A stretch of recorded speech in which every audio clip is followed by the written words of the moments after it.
Into it. It's crime o'clock, yeah, feel that sound. Typically unique when the truth comes out. Tick tock, won't stop, let the facts talk. Pull up real close, yeah, it's crime o'clock. Clock, clock, yeah.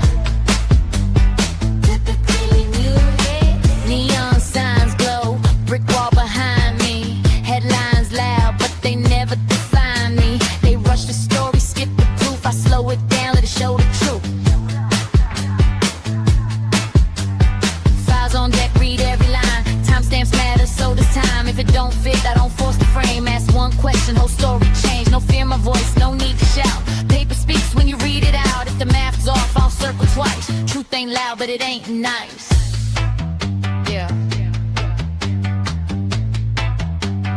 Read it again. It's crime o'clock, yeah. Feel that sound. Typically unique when the truth comes out. Tick tock, won't stop. Let the facts talk.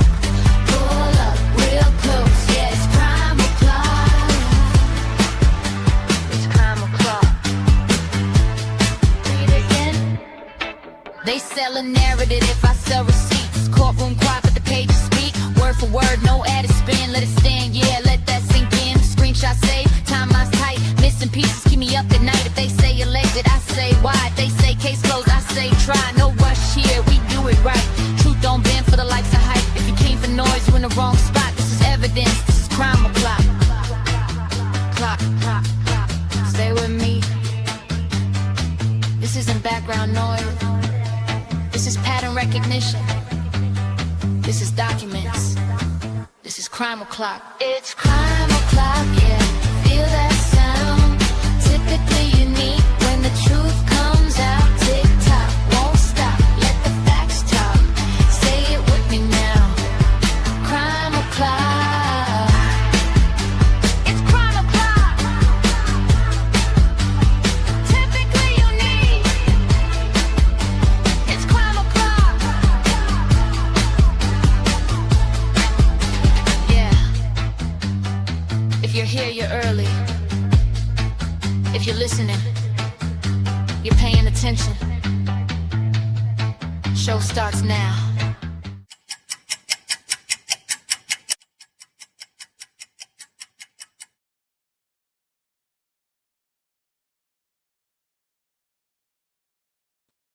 Welcome back to Crime O'Clock on Typically Unique. Hello, everybody. Happy Friday. This week has flown by for me. I hope it did for you.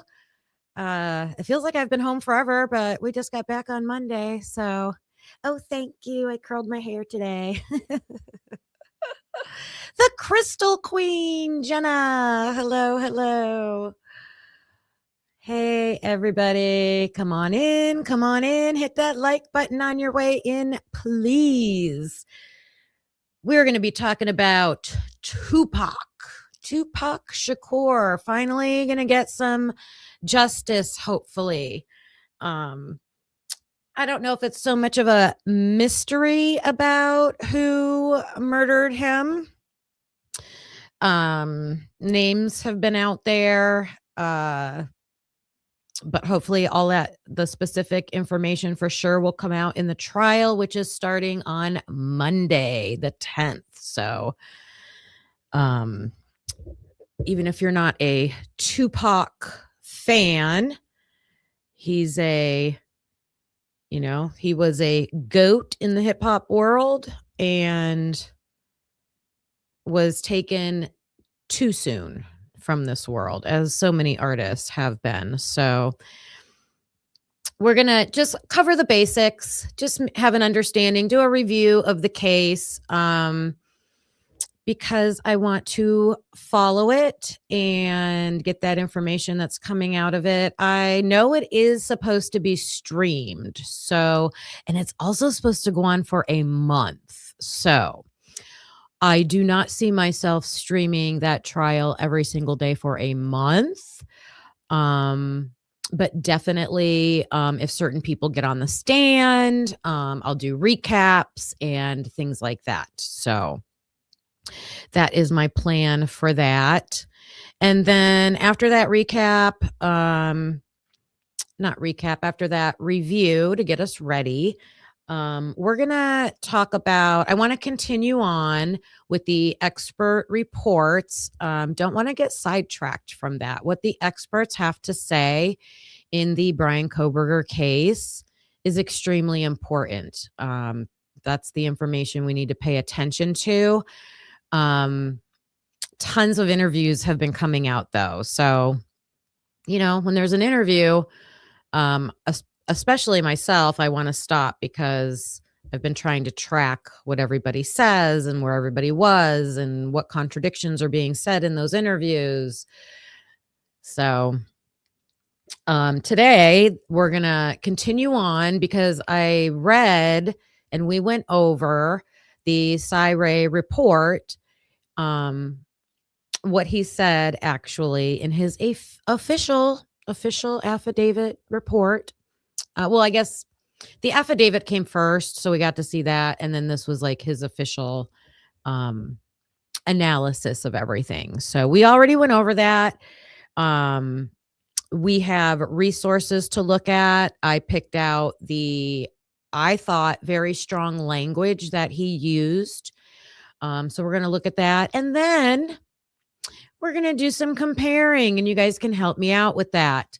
We're going to look at the things he said during his interview. Now, I know he did a very long interview with the custody queens, and I'm not going to play the whole entire thing. The beginning of it mostly, I want to review the things that address what's in his report. Is he saying the same thing, or where is he contradicting himself? How was he contradicting himself? And let's really try to dig into it and see what's going on there. So that's what I want to do on the second half. So this is going to be like a 2-part show. And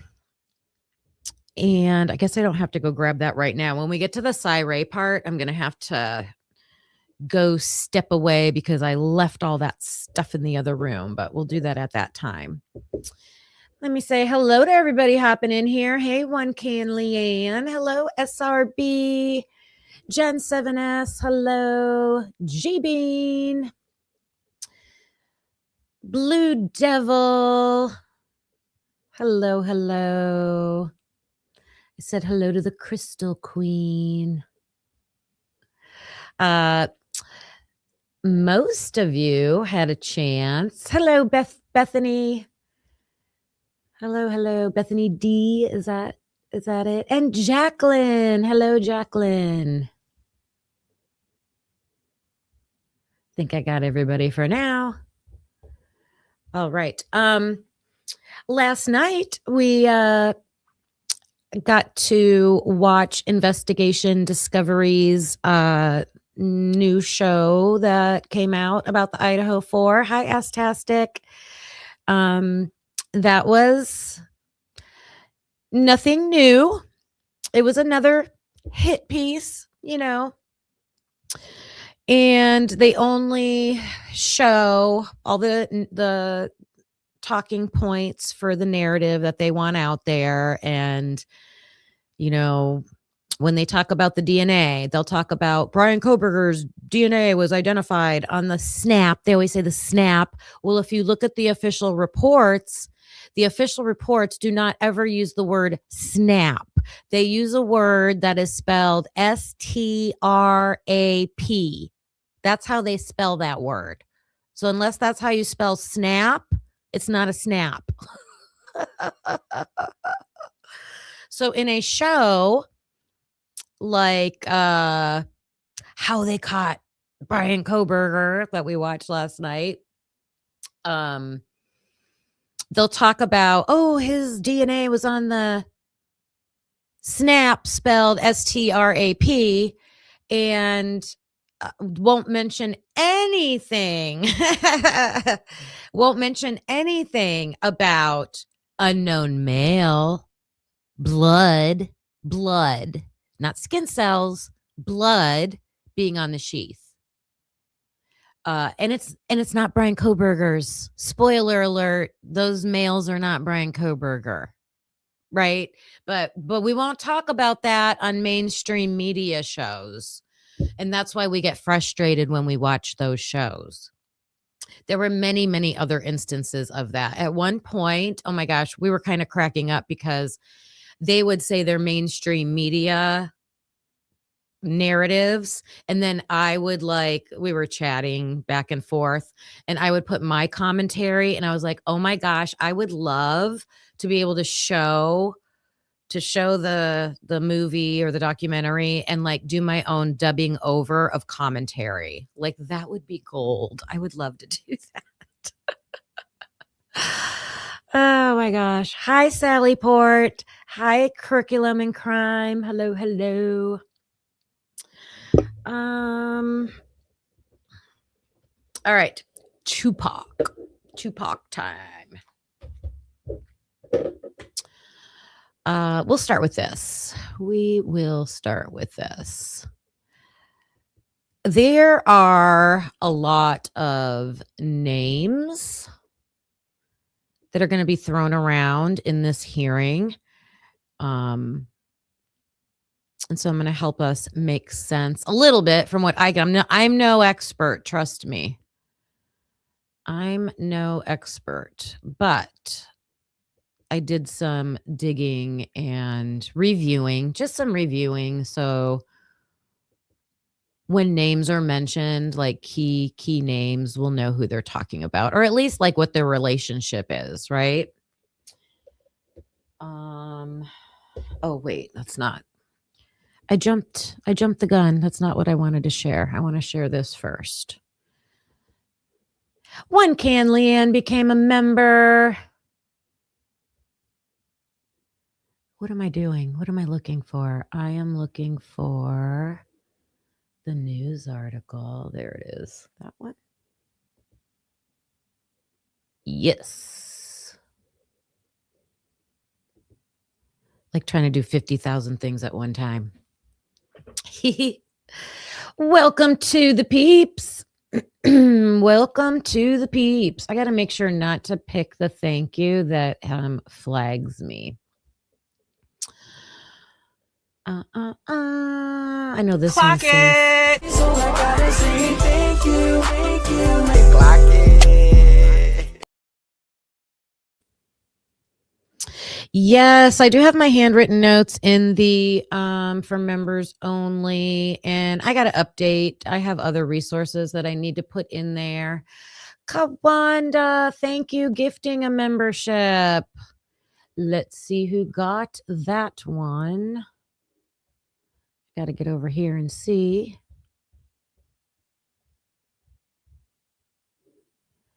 Nikki H. Welcome, Nikki H. Welcome to the peeps.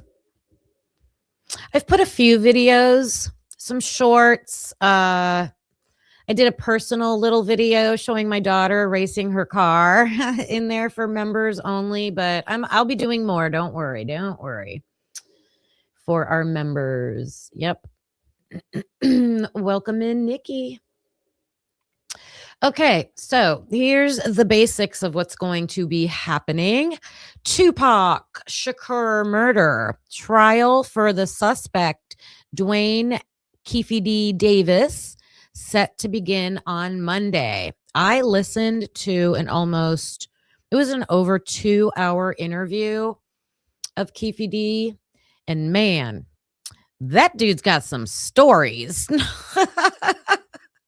He has got some stories. I will drop the link of one of the resources that I used to get some information about him. But he's the one that's on trial. He's an older man now. He already went to prison when he was younger. He was a big drug pin. So good. It was his guys that got busted with 63 kilos, you guys. They were trying to move 63 kilos in a camper. It was like that movie. What was that movie where, oh, I'm choking. Hold on.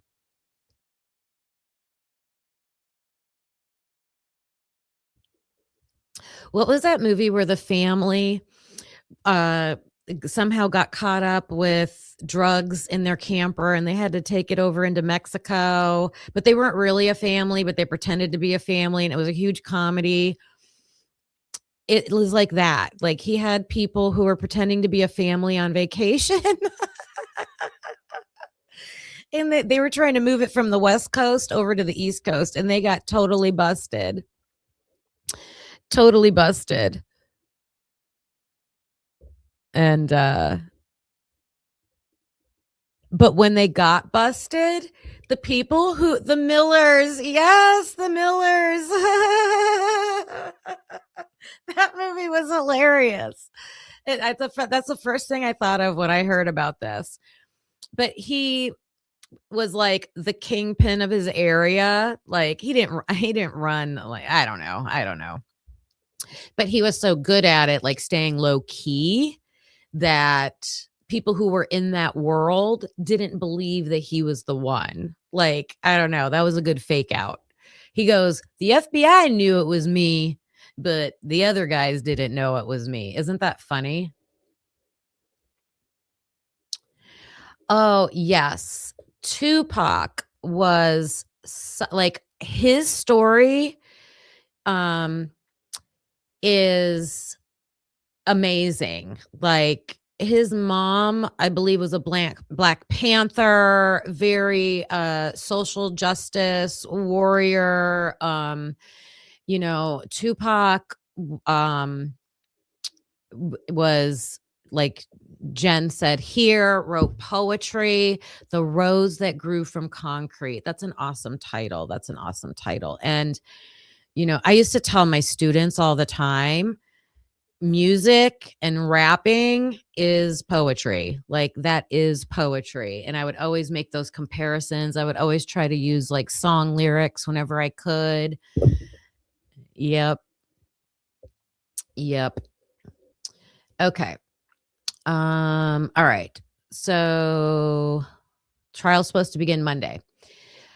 Duane Keffe D. Davis murder trial is scheduled to start on August 10th for his involvement in the killing of Tupac Shakur. Davis is charged with murder in the rap icon's death in Las Vegas in 1996.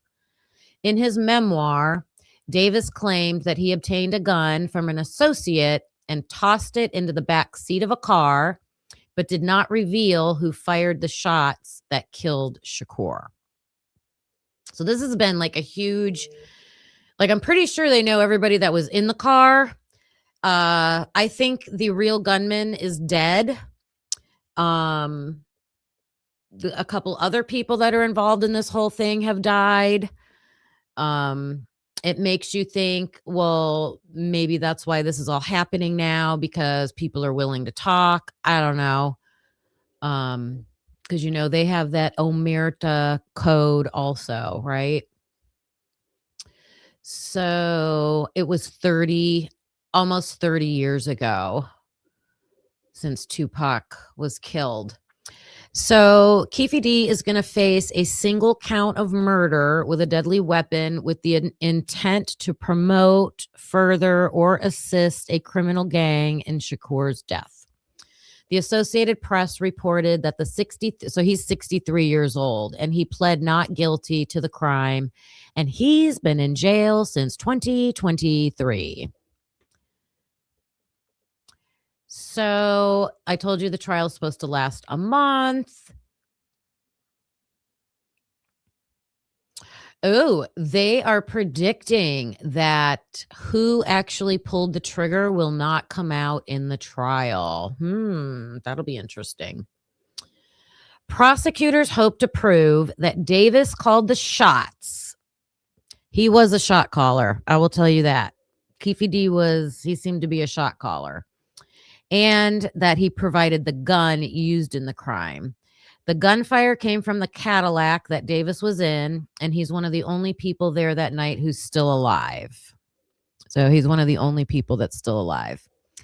Hello, Wade Bird. Hello, Soft Touch Productions. Hey, Chillin' 286. Happy Friday, you guys. Okay. So the book that Keffe D wrote is called Compton Street Legend. And the prosecutors are going to use that book because it's like a tell-all. Like it is like a tell-all. Uh-oh. What happened? Huh. My computer just went crazy.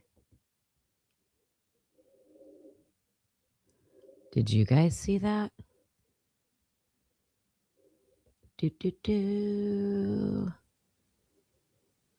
Let me see. The video that I watched, it was like the 2-hour interview of him. He didn't want to talk about certain things, and I couldn't tell if he didn't want to talk about them because he didn't want that information out because the trial's coming, or he was just trying to sell his book, because at one point he made a comment like, well, if we tell him everything that's in the book, then no one will buy the book. But the interviewer, when he would ask him these questions, he's like, well, sometimes he would Keffe D was trying to deny things, and the guy interviewing him was like, well, it says it in the book right here. So that's what I was sharing. Something from the book.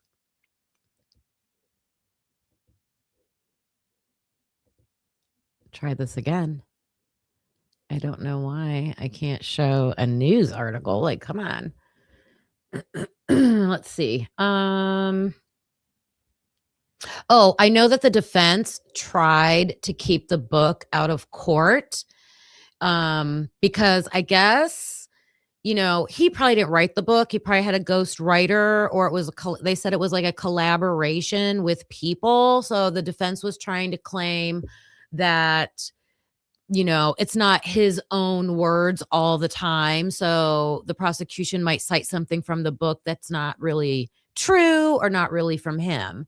So they were trying to keep that out. But so what we need to know about Keffe D was he self-admits that, he was in a gang. He was in the Crips, and he was a huge drug dealer. And I'm going to give you some of his background, some other details that I got out of that.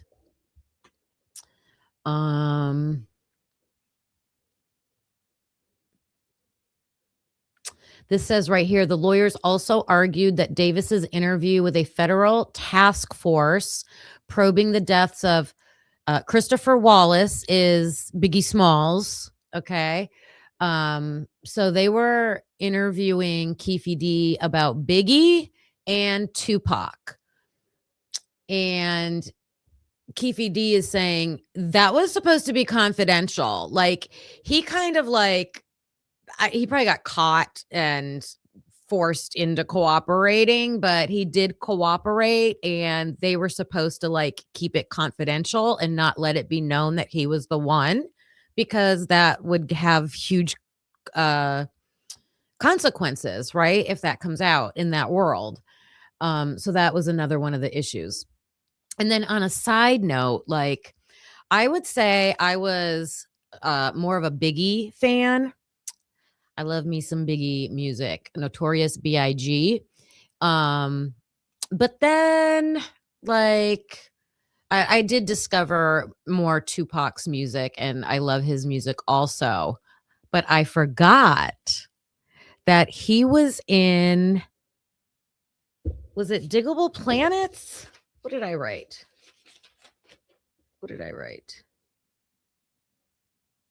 Oh, Digital Underground. He was in that one movie, in that one song that they played. I love that song. I should have put that on our summer song list. Was it Do What You Like? Digital Underground. Yeah. Yep. They were good too. He just did a song with them, I thought, though. Okay, so here's the background. It was September 7th, 1996, and Tupac was the passenger of a black BMW, and he was with Suge Knight. Okay. and Suge Knight became why does it keep doing that? It doesn't want me to show this page. Maybe I'll just share it and not read it. What is going on? That's crazy. Hey, Mike. Hey, Mike. All right, I won't share it. Unless my computer's being crazy. Because I have some other background to add too. So Suge Knight was the creator of Death Row Records, and they had been at the Mike Tyson fight. And if you knew the Mike Tyson fights of the old days, they only lasted like a few minutes into the first round, if a minute, right? Hi, Jesse. Don't be starting any drama in here, Jesse. I hope you guys are kidding. Yep. We're going to call you the drama queen. Okay. So they were at the fight. And then I'm trying to think if I want to Yeah. So Tupac and Suge Knight, they had just watched the fight and they left to go to a nightclub. Okay. And then they came to a red light. I believe they had actually just turned a corner after that light, and a car pulled up beside them and the shooting happened. Shakur was shot multiple times, but he didn't die until 6 days later. Suge Knight, I believe he was hit. It says minor injuries. So he survived, but then he is currently in prison. He's serving a 28-year prison sentence for, it says, a deadly hit and run. So I remember that trial too. Oh my gosh, it won't even let me read it. I guess it wasn't the sharing part. This article doesn't even want me to like have this tab open. This is insane.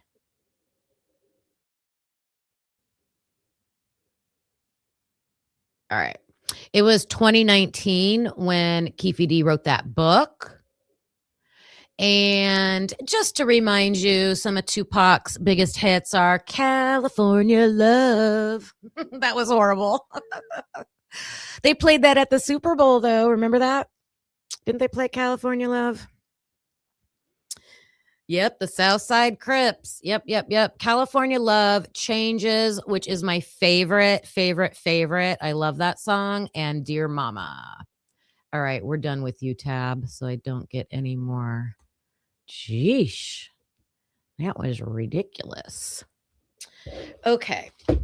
So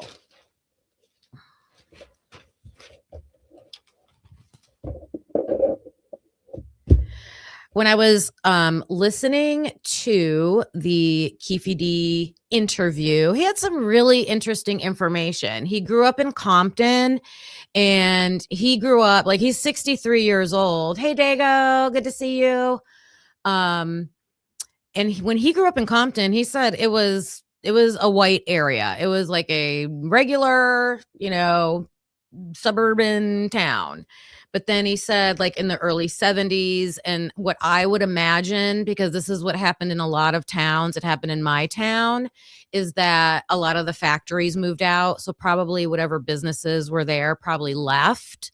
And then it becomes lower economic, and it changes the, diversity and things of that area. So, I mean, because when people think Compton, they think, heavy hood, right? Like, there's the gang, it's the heavy gang issues and things like that. So he said that's when Compton turned more into a Black community. He knew Eazy-E. So Keffe D was, starting this big drug empire. And he made it perfectly clear. He's like, this was NWA times, you guys, the starting of NWA. Yeah. he said that, you know, him and all of his friends, they used selling drugs to get out. They wanted to get out of the gangs. They wanted to get out of the neighborhood. They wanted to create enough money so that they could go do something with it. And then he even made a point to call out some of the more recent people, like Soldier Boy. But he was from Africa, so he didn't I don't think he grew up here in America, but he called out a couple people that were he goes, they did it backwards. They're stupid. Like, you already made it. You're already making money from music, and now you're trying to get into the drug game. He's like, you don't do that. Jacqueline, you've got some information. Tupac was scattered in his mother's back garden. I've seen a few photos of her home. Aww. That's sweet. That's sweet. Yeah, Dago. It probably happened all over the country in, places that used to be middle class, working class towns, and then the work left. Right? Yep. So he was saying how they actually cooked the stuff in Eazy-E's house. And he said we would be doing stuff in the kitchen, and Eazy-E would be in the back making his music, and Keffe D was like, I remember yelling at him like, that's horrible. That's horrible. And then he blew up, So yeah, Keffe D grew up knowing those people. And then that's when I told you he got busted early on and spent time in prison, Keffe D that I'm talking about. And over time, so you've got, Eazy-E, Dr. Dre, Ice Cube, that whole group forming NWA and them becoming popular in California. You've got in California, you've got the Bloods and the Crips. And then you've got, Keffe D also he didn't really grow up with him, but when he was a young kid, he knew Suge Knight. So I guess Suge Knight, so they all lived in this area. And Suge Knight was a football player, I guess. And Suge Knight came from a decently wealthy family, probably higher middle class. I guess his dad owned what did they call it? Shipping company, trucking. I think a trucking company or something like that. So they had money. Like they had the house, like they would go to their house for cookouts and swim and stuff like that. So, and Suge Knight even played football at UNLV. He's a big dude. Have you seen that guy? Like, he's a brick wall. And that's what he was. He was a lineman, right? Yeah, his family is well off. So then here you have Suge Knight, who's like kind of protected and insulated from the gangs, doesn't need that world to get money. His family had money, but he still wanted to get, in that game, but he did it more of the music. He wanted to start his music label. It'd be a label, right? Let me see. Okay, so when Suge Knight starts his record label, he needs artists, right? And that man, and you've probably seen parts of this in the documentary if you watch the movie NWA or Straight Outta Compton, whatever they titled that one, I forget. But Suge Knight wanted to get artists. And so Dr. Dre, if you remember, wanted to go with him, right? And they kept saying another name, Michelle. I don't know who that is. Doesn't ring a bell with me. But he had like those two. But he still had to get Dr. Dre out of his contract. Straight Outta Compton. Yeah, I've watched that movie like 3 times. I was singing in the movie theater. She had a song. I wish I could play songs on here. Man, you guys. I'm sure I know her. I'm just not like, I'd have to look it up. I should have looked it up before this. So he had those artists, but I guess in the movie, if you guys remember this scene, they portray Suge Knight showing up with Keffe D and probably a couple other people, and they show up to that Jerry Hiller. Remember Jerry Hiller? He was like the guy that held the contracts for NWA. And I isn't that the scene? I can't remember how they portrayed it in the documentary, but Keffe D said that's not the way it went down. He's like, we busted in, I held the door open, Suge Knight walked in, and they had a weapon, but he said there was no violence. He doesn't think he had to lay any hands on him because I guess Jerry Hiller was like shaking in his boots. Just with the threats. If you got the Crips coming into your office and saying, give up this contract. So that's how he gets Dr. Dre, and they start that. So let's see. Oh, they also, one thing that they portrayed in that documentary was that huge, I know Ice Cube wrote that huge diss track against Eazy-E. These are all the group members of NWA. I hope I'm not confusing everybody. But they split up, right? So you have this group, NWA, that's super, they come out of nowhere. They've got a really great album, but they're all really good, and so they all kind of go their separate ways, right? And Ice Cube writes this. I think it's the best diss song I ever made. It's called No Vaseline, if you're curious. And he just ripped into everybody, even Keffe D, when he was talking about it. He goes, I think he even mentioned me in that song. So that was a good one. But you got Eazy-E goes his way, Ice Cube goes his way, Dr. Dre's going with Suge Knight, But Keffe D said he still stayed cool with Eazy-E. And I never got that out of the documentary about it. So you've got this Keffe D who, he's a drug dealer. He's not in the music game. He knows them all. So he's like this, I call him the connector. He knows everybody. Okay. So when Puff Daddy, Sean Combs, starts rising in the business, he didn't explain how they exactly met. Oh, yes, he did.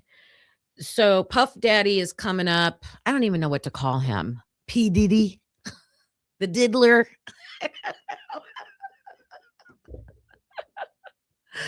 Pig Daddy. That's a good one. We'll call him Pig Daddy.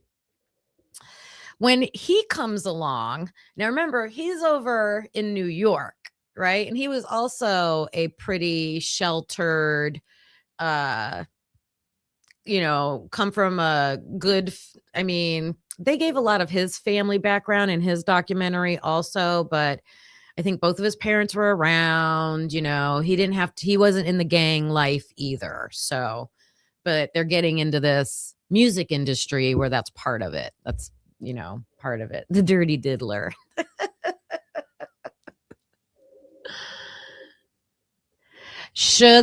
was going to look that up. Suge was the Bloods. Okay. But Keffe still was and it's because, let me just Google that real quick. like I said, I'm not an expert, so correct me if I'm getting something wrong, but let me see. If Suge Knight was a blood, they left each other alone. I gotta see what,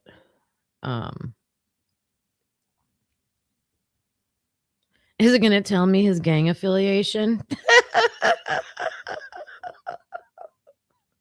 Can you Google somebody's gang affiliation?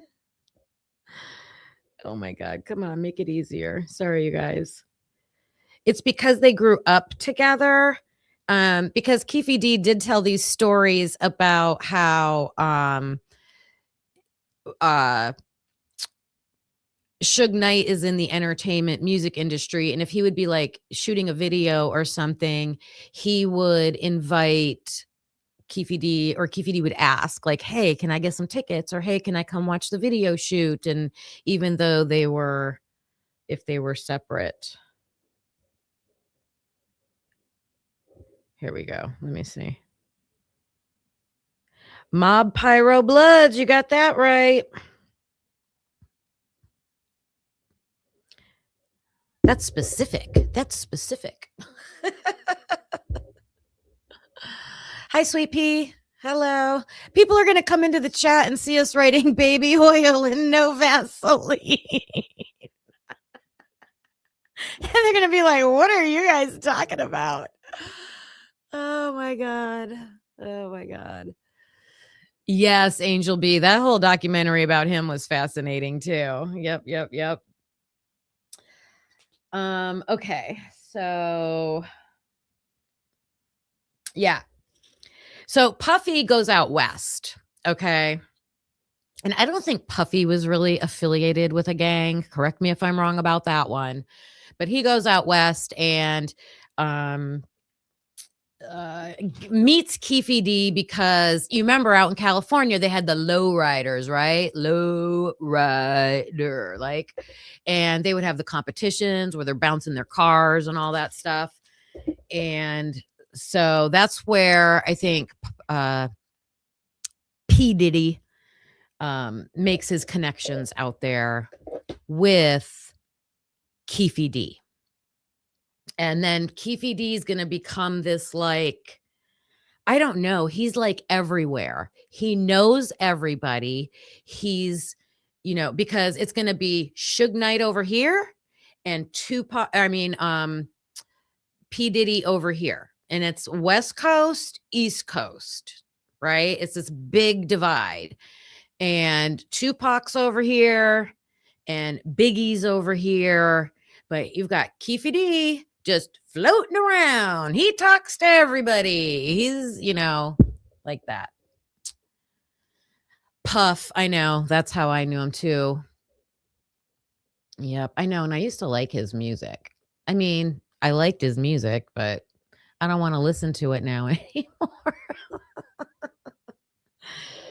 Yeah, especially if you think he's involved, because that's why we bring Sean Combs into this, because there's a lot of speculation that he is behind Notorious B.I.G. and Tupac, right? Not the person who did it, but the person who wanted it done. Those are allegations. Those are allegedly speculations by people. And one of the reasons was, jealousy, wanting to be the best. Sean Combs a lot of times gets described as like not a very good rapper himself. A lot of people came out and said like he needed a lot of work on that. And okay, so let's see.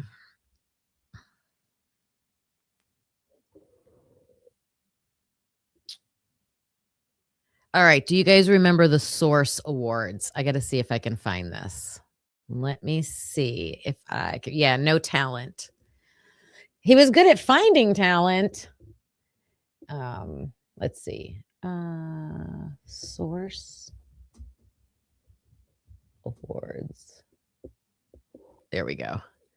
This is 1995. I hope it's on here. Let's see what I could show. Wait, that should be, let me put this into YouTube.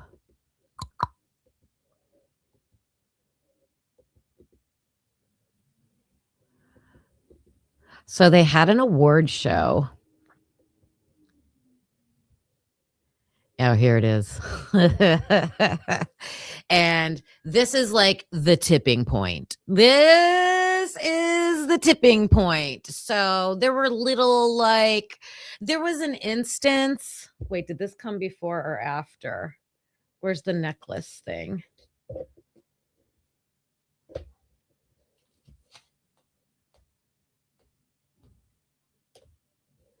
I think the necklace comes after.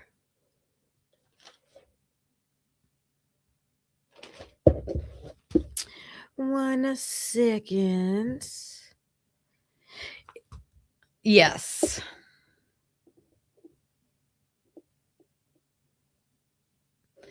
At one point, I don't know if it's before this big call out clip that we're going to watch, but at one point, it's alleged, Keffe D will even say no, that this is ridiculous. It didn't happen. But there is a story out there that Sean Combs put out a request for anybody out on the West Coast to snatch the death row necklaces off of anyone who was associated with Suge Knight. Because remember, you got Suge Knight over here and you've got Puffy over here. And so he's like, I want them necklaces. And I think it was because there was like a diss track put out about him. And he kind of people were saying he was going to use those necklaces in a video or something like that. I don't know. So there was an incident in a mall where someone did actually go up to somebody and rip their necklace off. And I believe that kid that was involved in that was related to Keffe D. Okay, so that's how all this mess kind of starts. And then here comes the tipping point. There's already been like little scuffles, little fights, people exchanging words.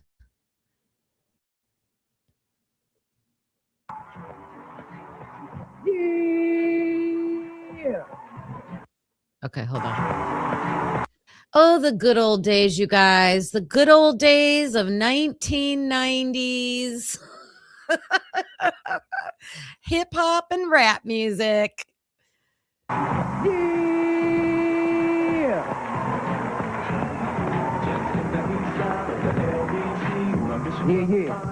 Oh, I'm gonna get flagged for that. let me turn it down. They're playing Warren G. Okay. Is it on? No, come on, YouTube.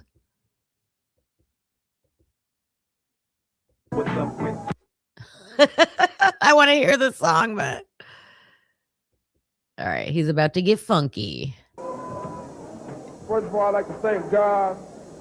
Second of all, I'd like to thank my whole entire Death Row family on both sides, you know what I'm saying?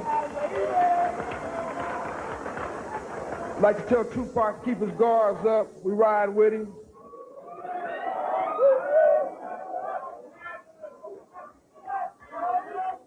And one other thing I'd like to say, any artists out there. Look at Snoop Dogg. Look at Snoop Dogg. Oh my God. Regulators. How do I not know that? Oh my God.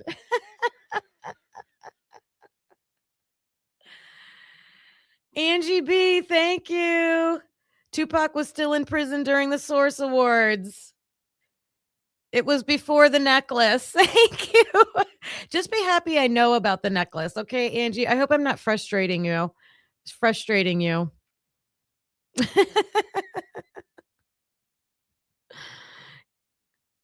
Snoop was with Suge. He was young. He's another one out there in that group. I bet Keffe D grew up with him too. They want to be an artist and want to stay a star.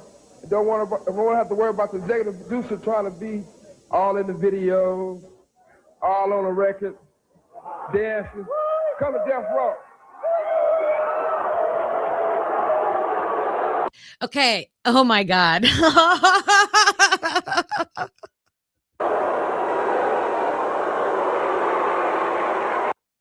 Okay. So you got to remember that is the West Coast coming to the East Coast in Orlando and standing up in front of an East Coast crowd saying, you know, don't go with Puffy because he wants to be all up in the videos and he wants to sing on your records. I remember when that happened. I had just gotten out of college. Oh my God. Oh my gosh. You could talk about it all day. Okay, good. Good. You aren't bothering me if I'm not bothering you. You're helping me, actually. Thank you. I appreciate it. So, yeah, I remember that moment. And then it was like gloves off for everybody. Oh my gosh. You were in high school. Yeah. Yep. So then it becomes, Sean Combs, Puffy, P. Diddy, the Diddler, his company becomes Bad Boy. And then it's against Death Row Records, right? And then you've got the East Coast, West Coast war. So at some point, Tupac gets out of prison. And I didn't catch what he was in there for. But he gets out, and that's when he writes the song Hit 'Em Up.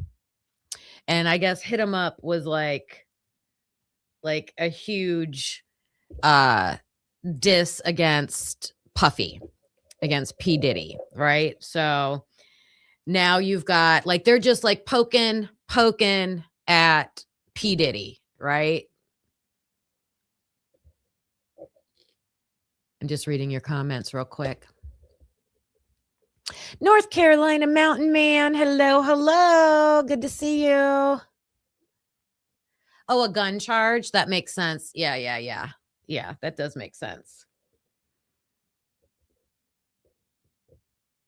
So I don't know. Angie says then after this is when, so now there's this big divide and that's when the whole necklace thing happens. And I think there's other disputes and fights and things like that.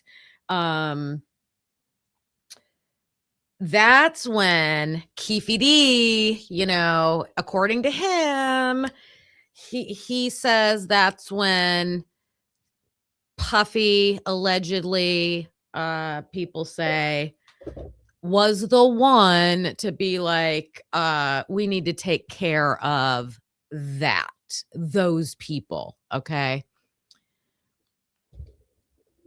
Meaning Death Row Records. And Tupac is associated with Death Row Records.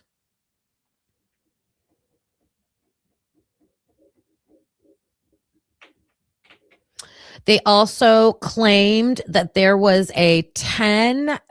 Oh, remember the necklaces? So the rumor was that for every necklace you could get 10 grand. 10 grand a necklace. That's just Keffe D said that was never a thing, but that was the rumor. Okay. All right. Now I've got something we're gonna watch, so I don't have to keep telling the whole thing. Oh my God, Snoop Dogg got up there. Let me see what Snoop Dogg says. Artists and want to stay a star. Don't want to have to worry about the executive producer trying to be all in the videos, all on.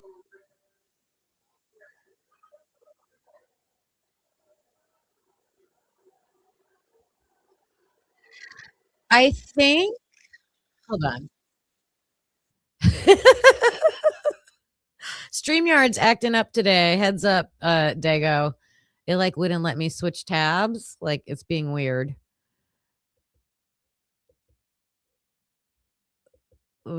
Snoop Dogg got up and took the microphone.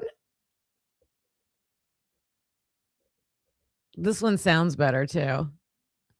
Any artists out there want to be an artist and want to stay a star, don't want to have to worry about the executive producer trying to be all in the videos, all on the record, dancing. Come to Death Row.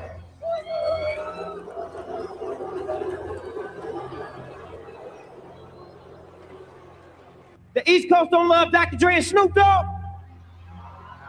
The East Coast ain't got no love for Dr. Dre and Snoop Dogg and Death Row. Y'all don't love us. Y'all don't love us. Well, let it be known then. We know y'all East Coast. We know we at East Coast and else. I'm the executive producer that a comment was made about a little bit earlier. But check this out. Contrary to what other people may feel, I would like to say that I'm very proud of Dr. Dre, of Death Row, and Suge Knight for their accomplishments. And all this East and West that needs to stop.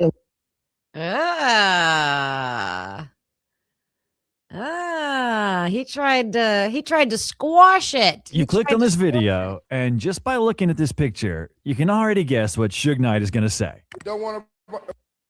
Okay. Let me get over to my playlist. That was crazy. So yeah, it was more than just Suge Knight. Like they were just, that crowd was not happy.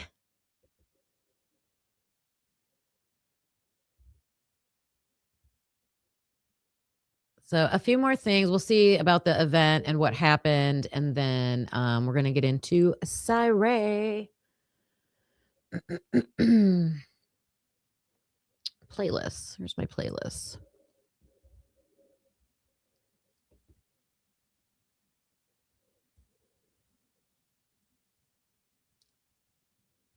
Okay, and Siree.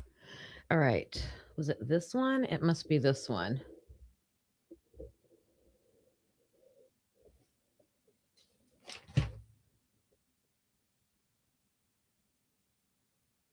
No. It is this one. Okay. Do you guys know you're implying his the wife is famous, now in on it? You know, Yeah, these conspiracies in order to keep the famous photo? The famous photo of Tupac in the car with Suge Knight that was taken right before he was shot. This is the guy that took the photo. So I thought this was so interesting. So he's going to actually explain what happens. Yeah.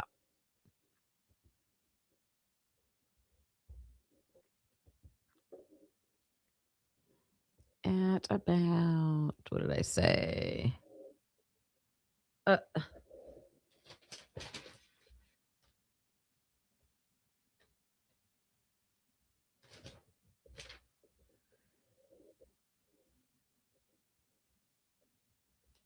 Okay.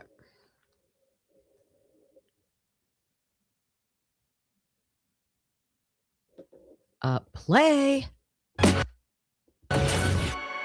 My name is Leonard Jefferson. I am the photographer who took the last picture of Tupac Shakur minutes before he was shot in Las Vegas on September 7th, 1996. Me and my partner, we drove down to Vegas from Los Angeles to attend the Tyson Seldon fight. Introducing the one and only Iron Mike Tyson. Okay, this is not a super long video, but it tells what happened that night from the perspective of someone who was actually there, and it's kind of a unique perspective. So this guy was supposed to be at the fight, so he's going to tell what happened, and he's the guy that took the photo. So, I mean, he was there, so he's going to, tell his perspective. And G-Bean, I saw your post. And we will make sure, you guys, we do have a spot on our Discord for things like that, like special prayers for people, stuff like that. But yes, we will keep your loved one in our prayers. Thank you, Michelle. Sparkles.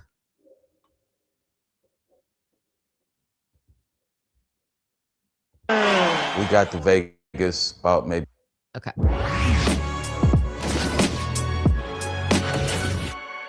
My name is Leonard Jefferson. I am the photographer who took the last picture of Tupac Shakur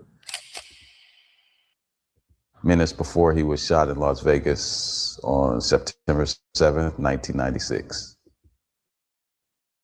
Me and my partner, we drove down to Vegas from Los Angeles to attend the Tyson Seldon fight. Introducing the one and only Iron Mike Tyson. We got to Vegas about maybe 4 or 5 o'clock in the afternoon, checked into our hotel, relaxed for a little while, and then we walked across the street to the MGM Hotel where the fight was being held. And we were just standing in the lobby, you know, people watching. And actually, I saw Tupac and a group of people that he was with come into the lobby right before the fight. And I just figured I probably would see him later, so I didn't really, you know, go approach him or anything like that. And had you seen him before or talked to him before? Yeah, actually I have. I met him at Can-Am Studios, because I used to sell cars. And a couple of people I know that worked for Death Row, I sold them a couple of cars and I delivered them to Can-Am Studios. And they introduced me to him. I talked to him a couple of times at Can-Am Studios. We just talked about cars. Actually, one that he was interested in getting, I didn't get it for him. He wound up getting it from somewhere else. But we talked cars, and it was just an interesting thing just to, you know, be in there with him and just all the melee that was going on. It was real interesting. The activity at the studio? Oh yeah. People kept saying they need tickets. And we said, no, we're not selling. And then this one couple came up. They were from Detroit. Not to interrupt, but this is exactly like I could visualize this because at Lollapalooza in Chicago, it's just a bunch of guys, and that's just factual. I didn't see any women doing this. It was just a bunch of guys that were standing around like ticket or, you know, because we use wristbands at Lollapalooza. Wristbands, you got any extra wristbands? You got any extra wristbands? Like, it's crazy like that. You guys have probably been places that are like that too. Never forget them. They had on some bright green. They were dressed alike. And the guy said, man, I'll give you $2,500 each ticket. And we looked at each other and we said, okay. And so we wind up selling our tickets and made a little profit off of them. It turned out to be a good deal for you. That fight was only like a minute long. Yes. People were mad. Yeah, and that's what we took into consideration too. He's like, Tyson's usually knocking people out like within a minute or two of the first round. So we took that into consideration too. My boy and I, we walked back across the street to our hotel. This summer, make your own magic at the Monte Carlo Resort and Casino. It got later into the night. We still were just hanging out, and I got hungry. We were on the dice table, and we both were winning. I was on one end, and he was kind of on the other. So I walked over to him. I said, man, I'm hungry. I want to go get something to eat. And he said, no, I'm winning right now. So, you know, I said, I'm winning too. I'm up right now. So I'm good. I wind up calling California Pizza Kitchen. Okay, so right now he's just going through like his day, like leading up to it. And yes, North Carolina Mountain Man. So I believe they're going to show a clip of that in here. Oh my gosh, I just lost your comment. Nope, wasn't that one. But you mentioned the fight in the lobby or wherever. Yes, and that fight, I believe, goes all the way back to the necklace. You know what? I remember watching the documentary with Carlos and having this conversation. Like, I was laughing. I think I was cracking up at this part because I was like, they're fighting over necklaces. Like, these big rap dudes are fighting because someone tried to take their necklace. I just found that funny. You know what I mean? I'll have to ask Carlos if he remembers that. Oh my gosh, it was so long ago. Yeah, so he'll talk about that, the fight in the lobby. But when he does, it goes back to that necklace snatching. to place a food order. And I called them and told them I was coming to pick it up. Valet brought my Suburban up, and I got in the Suburban and made my way to the Strip, and it was crowded. There was traffic. Saw a lot of police and just a lot of people.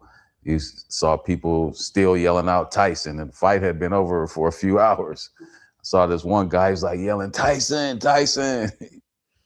One Can Leanne, is that, I have that name written down and I wasn't sure what they were saying. How did I write it?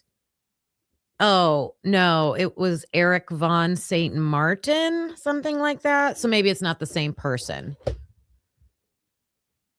I don't know.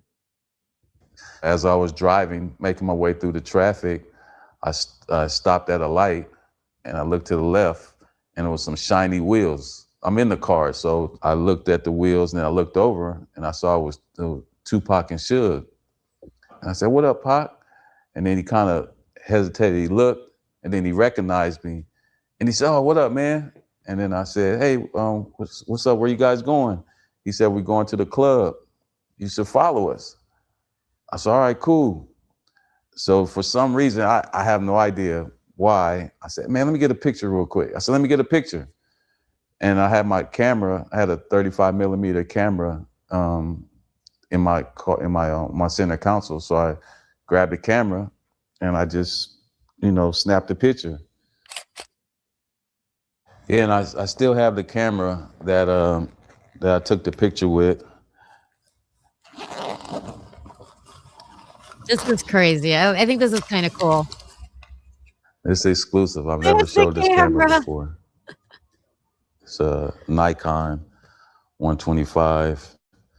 And see, I think this is kind of interesting to see because I think there were a lot of rumors that like there was like a film crew following them or something. Like, how did somebody capture that picture, right before he gets shot? So he even talks about that later. I'm not going to show this whole video, but that's one of the things he talks about is like, I saved the camera. I just, happened to be there. And yeah, that's really the story behind the picture.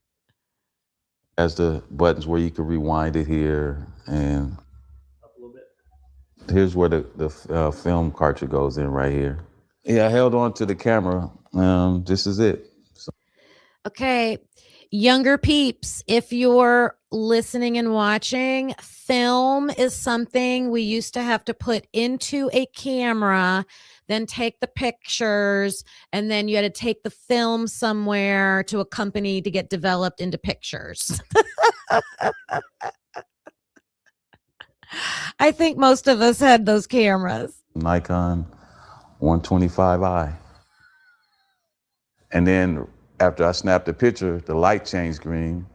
They pulled off, and there was some other cars behind them that I recognized. It was like the BMW, and I think it was a Lexus. I just recognized them from being in LA.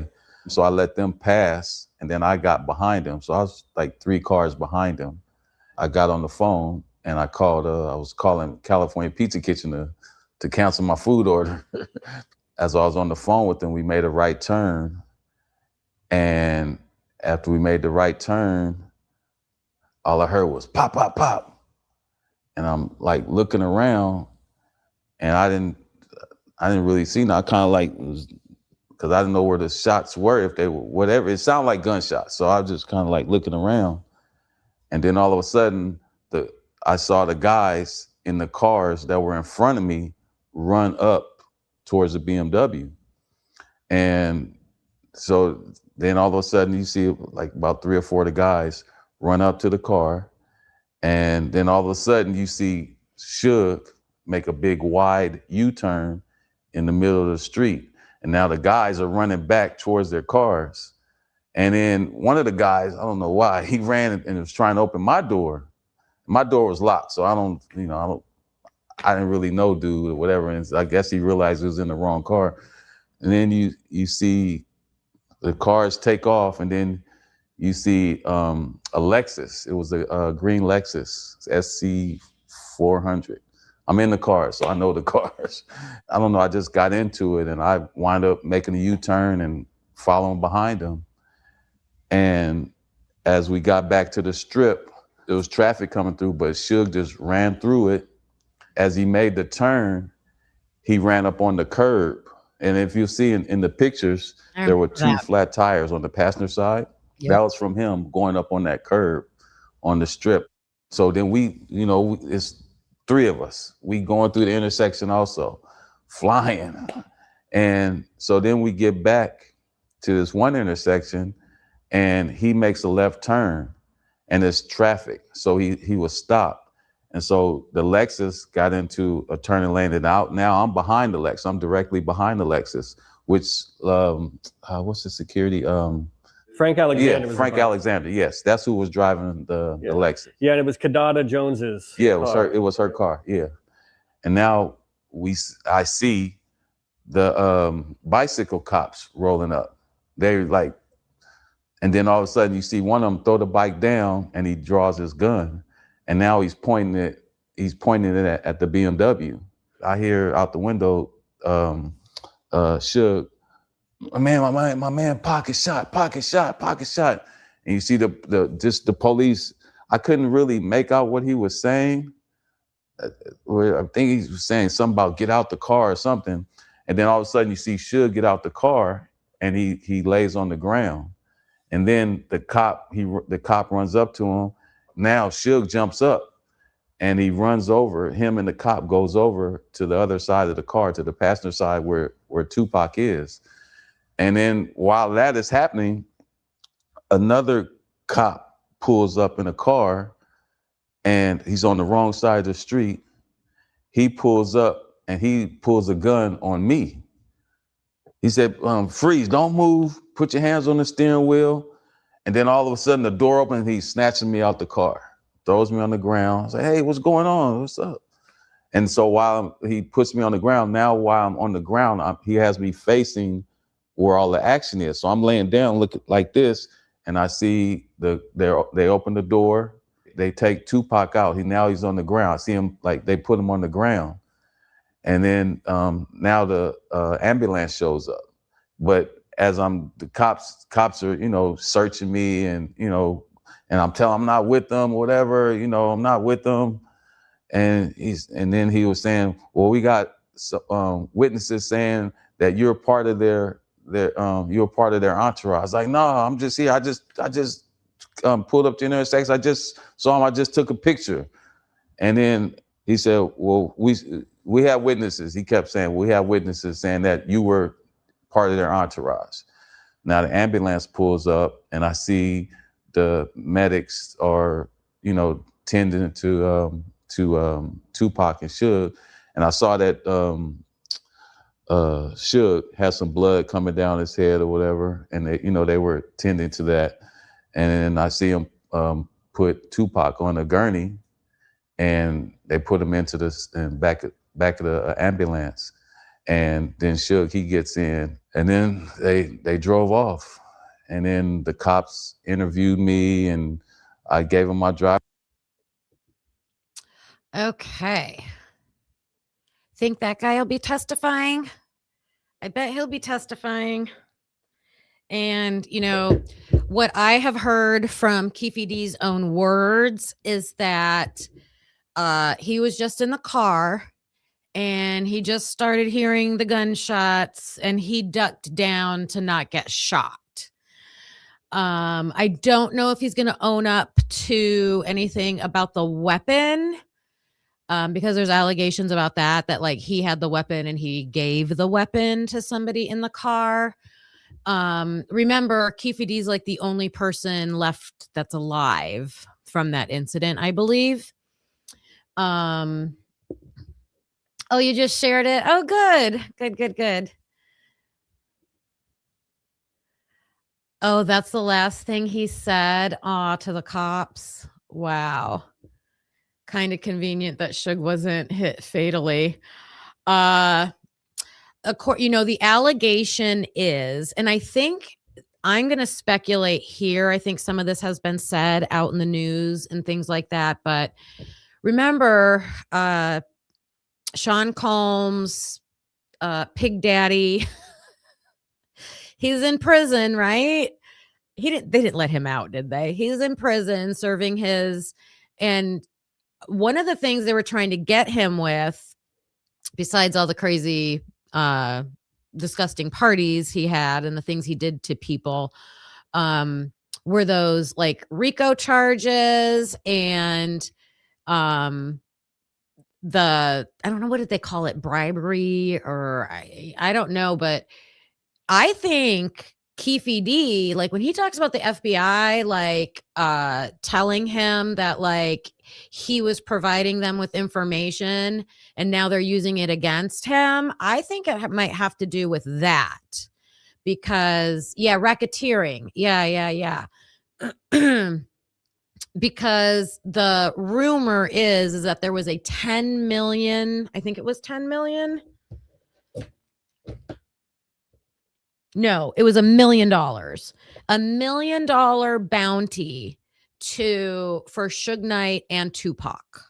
Okay, so no money. No, I guess according to Keffe D, no money was ever exchanged or some middleman took the money. I don't know. There was like a whole big thing about that too, right? Yeah. Oh yeah, he did other bribery things with family members, like with Puff Daddy, just to sidetrack on that for a minute. Like if someone would get suspicious or start calling him out on his abuse and things that he was doing, he would just pay him off. He just bought people. And apparently he tried to buy a hit. That's the allegations.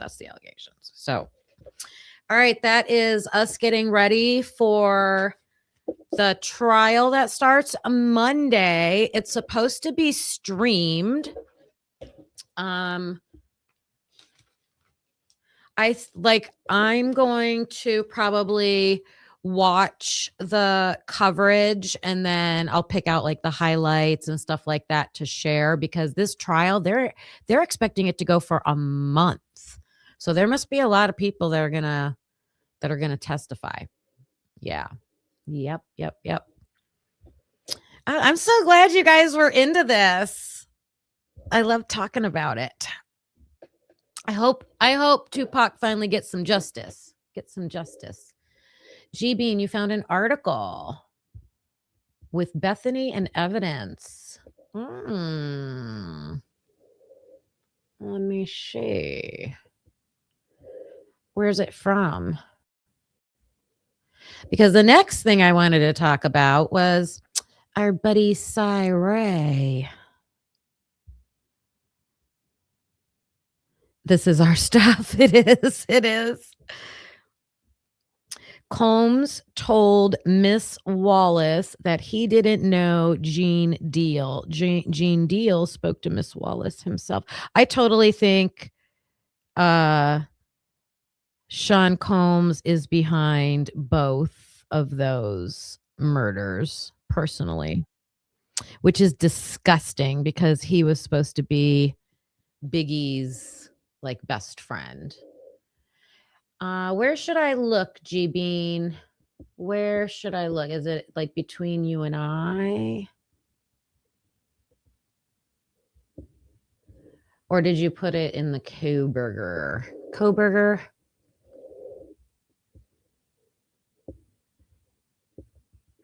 Why is my voice still open from last night? What is going on? Close.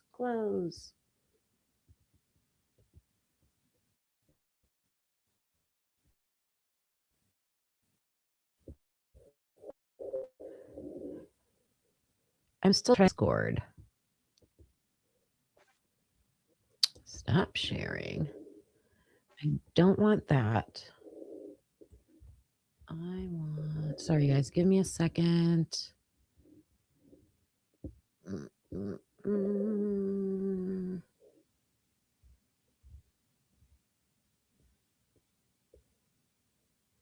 There we go.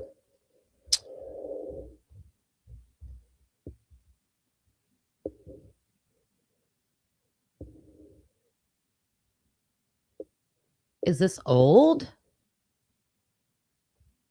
Oh, 23. Okay. Yeah, I'm going to save that. I'll check that out and we'll use that another day, G Bean. Thank you. Thank you for that. BF said she found the bodies. All right, we can look.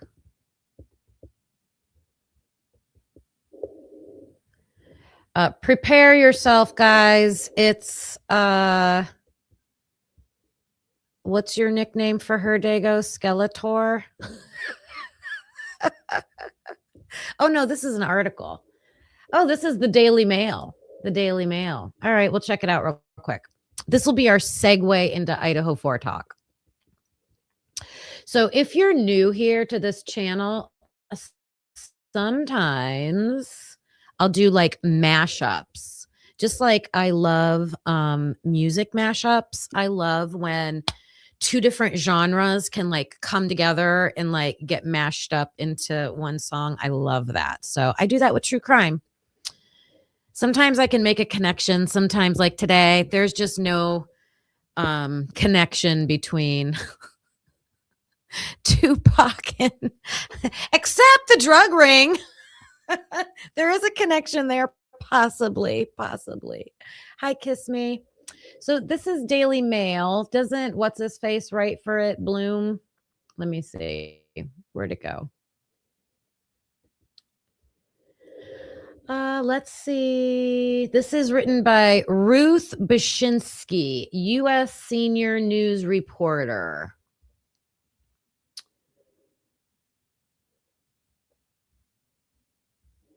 So it says defense attorney. Now, yeah, let's get the date on this. This is an old article. Let's get the date. April 24th of 2023. And it says defense attorney preparing for trial of quadruple murder suspect Bryan Kohberger subpoenas one of two surviving housemates claiming she has exculpatory evidence as a witness in the 4 a.m. killings. The Daily Fail. Let's just read it real quick. Bethany Funka, 21, was home at her off-campus rental in Moscow when her roommate's boyfriend were brutally killed. The Nevada resident is being subpoenaed to serve as material witness in case. Funka's attorney, Kelly Ann Viloria, is fighting to quash the foreign subpoena. See more Daily Mail. Okay. A defense investigator working on the Bryan Kohberger murder trial has filed a court document claiming that a surviving housemate who was in the home when her 4 roommates were killed has exculpatory evidence that is necessary to his defense. Kohberger, a former criminology PhD student, is accused. We know that. And then it says Bethany allegedly heard or saw things that could exonerate Kohberger. Investigator, this is from Richard Batanti.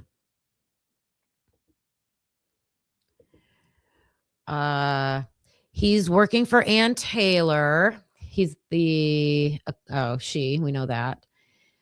Batanti subpoenaed Bethany to appear on June 28th. And if she refuses to appear, could face a potential fine of $500 or $25, 25 days. $500 or 25 days in jail. Did they ever meet with her, you guys? Did they ever meet with her for this subpoena? I thought she refused. I thought she never met with the defense. I wonder if she had to pay $500. Kohberger's defense team aims to challenge the probable cause used to justify his arrest at his scheduled preliminary hearing and claim Bethany has exculpatory information that is material and necessary.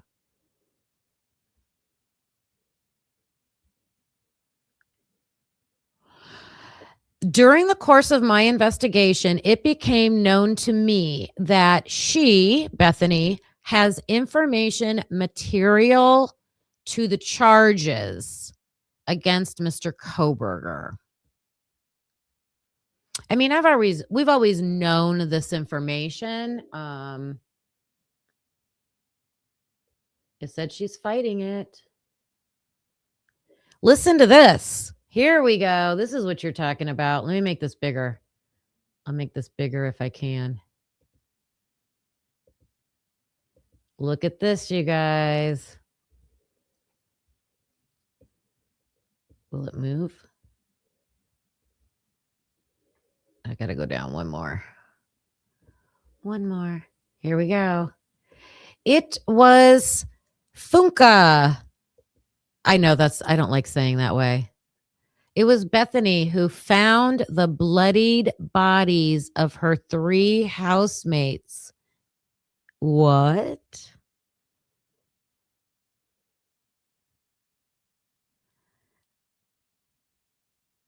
I thought maybe they did go there to talk to her, but I thought she refused.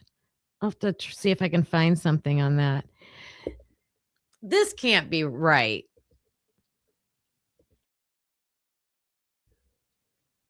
That can't be correct information. Where'd they get that from? It was Bethany who found the bloodied bodies of her housemates. Is Daily Mail like the Enquirer?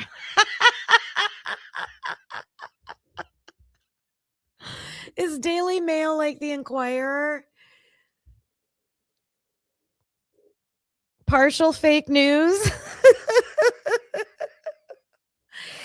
Oh, I'm not, hey, you never know. You never know. So I know this is what Howard Bloom writes for, right? And he will write based on his sources. So that's interesting. She has argued she should not have to appear because she now lives in Nevada and not Idaho.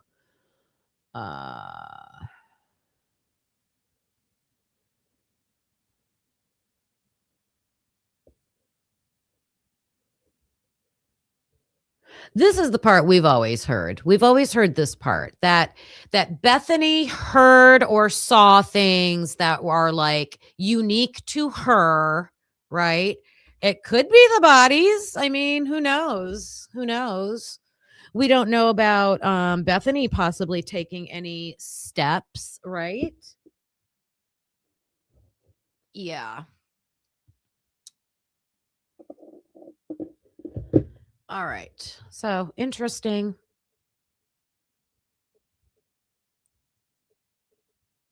Let me see if there's anything new in here.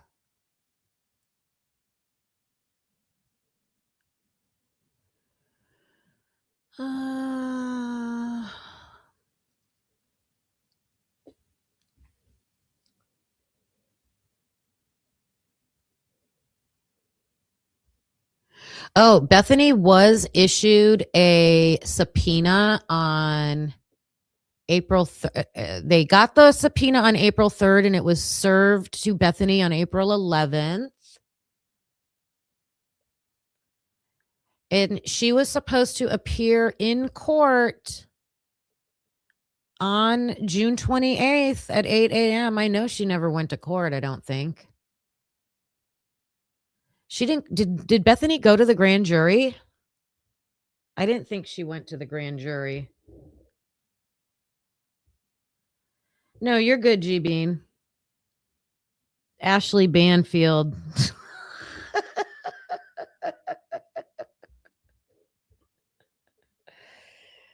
She never went to the grand jury, Dago. Yeah, I think that's what they were trying to get her to do. Wonder if she faced any consequences like that. You can't just ignore a subpoena. I mean, some people can. I take that back. Some people can.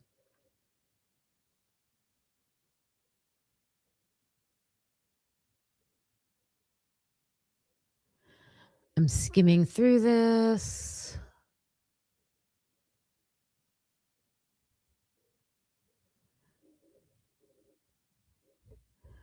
All right. Okay. If that tidbit came true, woo, that would be interesting. That would be interesting. Oh, let me get this turned back on. All right. So let's talk about Cy for a minute.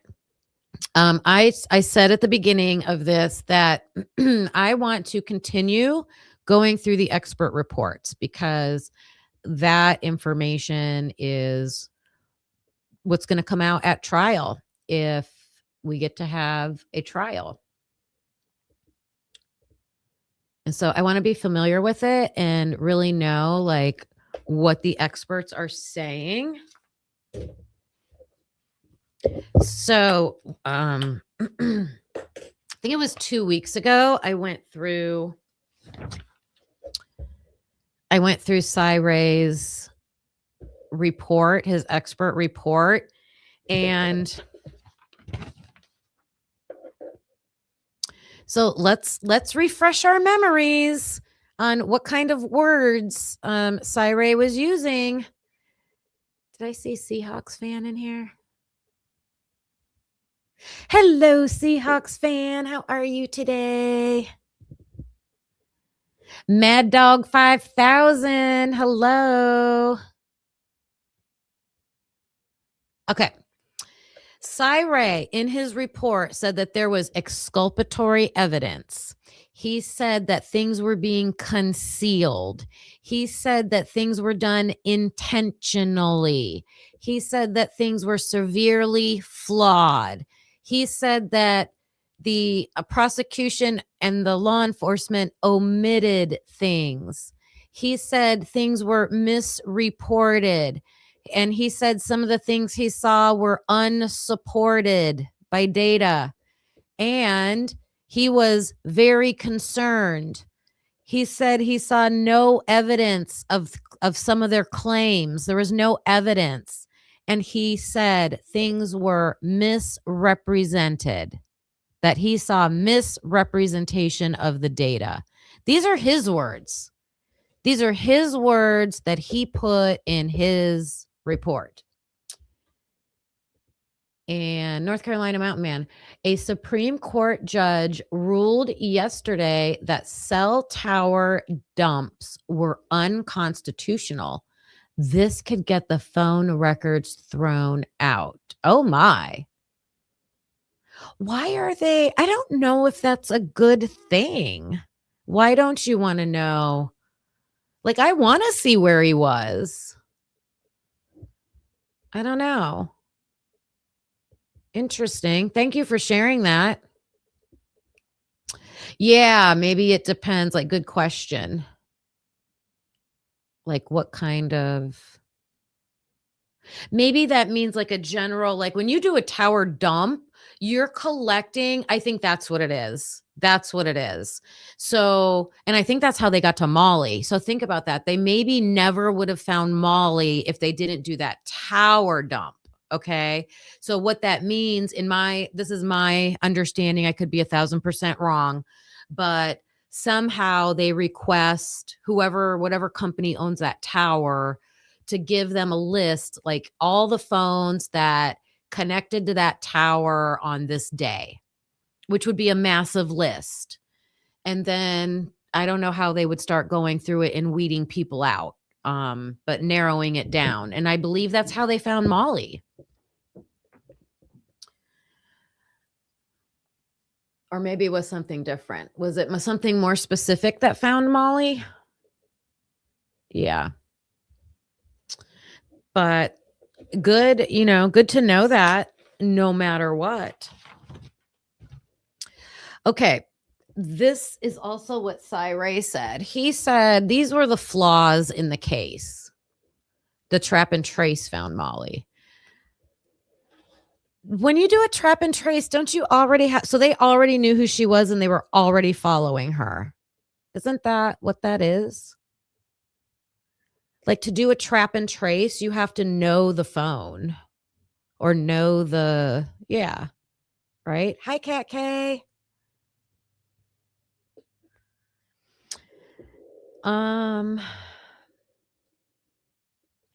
Okay, so Cy Ray said that they made claims with no evidence, that he warned them. Like, remember when he got on the stand, the only time he got on the stand, and he said, hey, you guys have made some mistakes here, but you can fix it. Well, they never bothered to fix it. So he said they removed files, right? From their draft report to their final report. They just, take stuff out. They did not use all the towers. I think this is very, very important. This is very important. They eliminated towers. They didn't really do an official review of their work, because Cy Ray said if someone would have done an official review of what they were presenting, they would have never signed off on it, is basically how he said that. They didn't show their work product. This is huge. Like, the state is making claims and not showing how they know that information. I don't know, Angie. A mass dump. Yeah. And yeah, I don't know. Unless gosh, I don't know how you do that. From your understanding, they have to get warrants now for every phone in the dump. Oh, well. Interesting.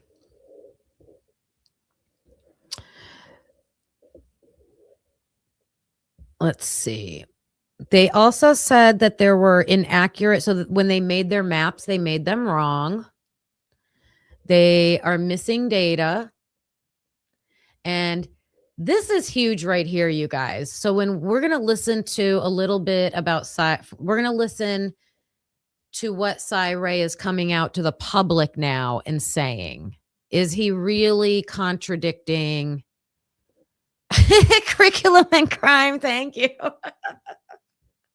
Is he really coming out and saying the opposite of what's in his written report?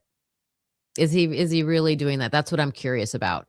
Because in his written report, he said that the PCA is not supported by the state's document. This is huge.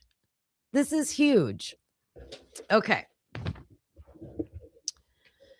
I did not save my clips, and I promise you we're not going to listen to his interview straight through and not the whole thing, but I want to listen to some of it, and I want to counter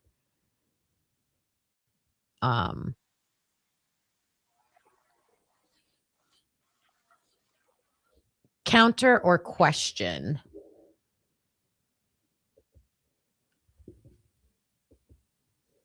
the things that he says.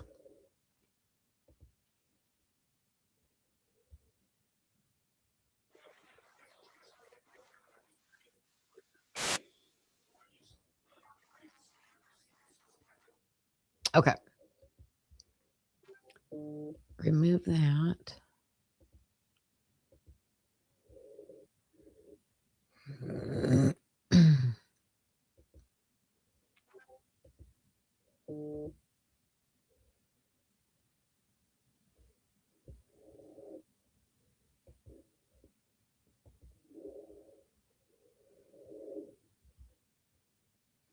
Okay, I believe the first question was like Cy making a statement about being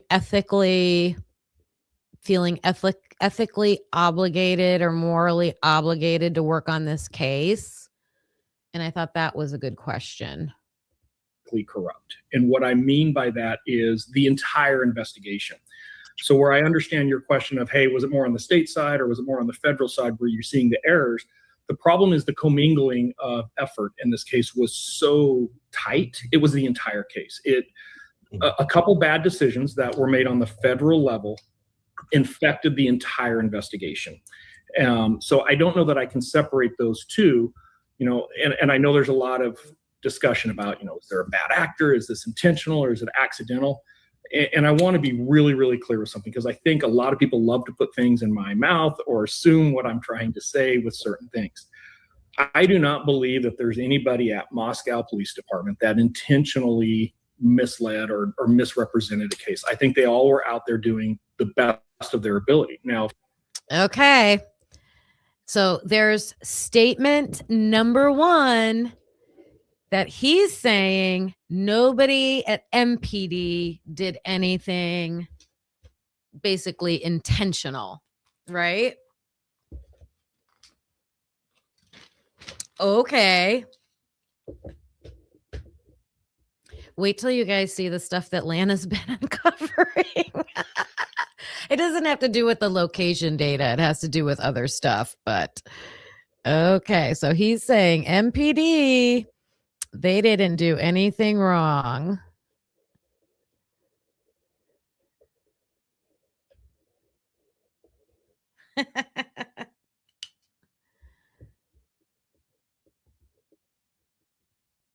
somebody wants to say, well, their abilities kind of suck.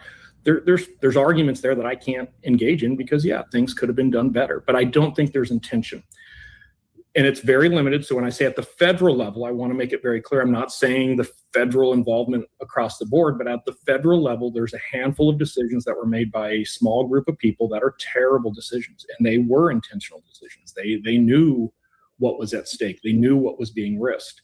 So, you know, I think that that's different than what I'm seeing with local law enforcement, if that answers your question. The other concern that I had very quickly was, you know, a lot of times when we get involved with a case like this, the prosecution can typically be just as surprised as anybody else by some of the actions or activities that took place in an investigation. And typically prosecutors are having to deal with and try to figure out how to explain certain things that happened within the investigation. This is a case where that is not the case. This is a huge point he's about to say here. And this really none of this is in his report. He's just explaining something. He's calling out the prosecution. He's calling out the prosecution as being involved in the decision-making. Prosecution team was incredibly involved and co-situated with the investigation pretty much throughout the investigation. So there wasn't this opportunity, if you will, where we have law enforcement acting in a bubble and then delivering this package to the prosecution team, who now is trying to solve, how do we take this thing to court? These decisions are mutual. They were done in a group setting. And my personal opinion is they were really bad decisions. And some of them were made intentionally. I think that's probably what's wrong with the system. I will often say that a lot of the systems, I feel personally, are broken in this country. They just don't work well for people. I don't think that a lot of our systems achieve what they were created to achieve.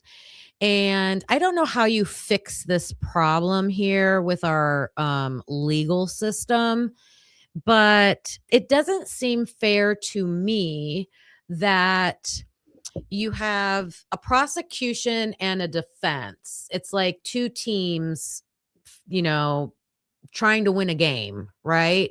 But one of the teams is allowed to pick the ball and set up the field and position everything exactly where they want it, and be the receiver for, like, they can set everything up in their favor.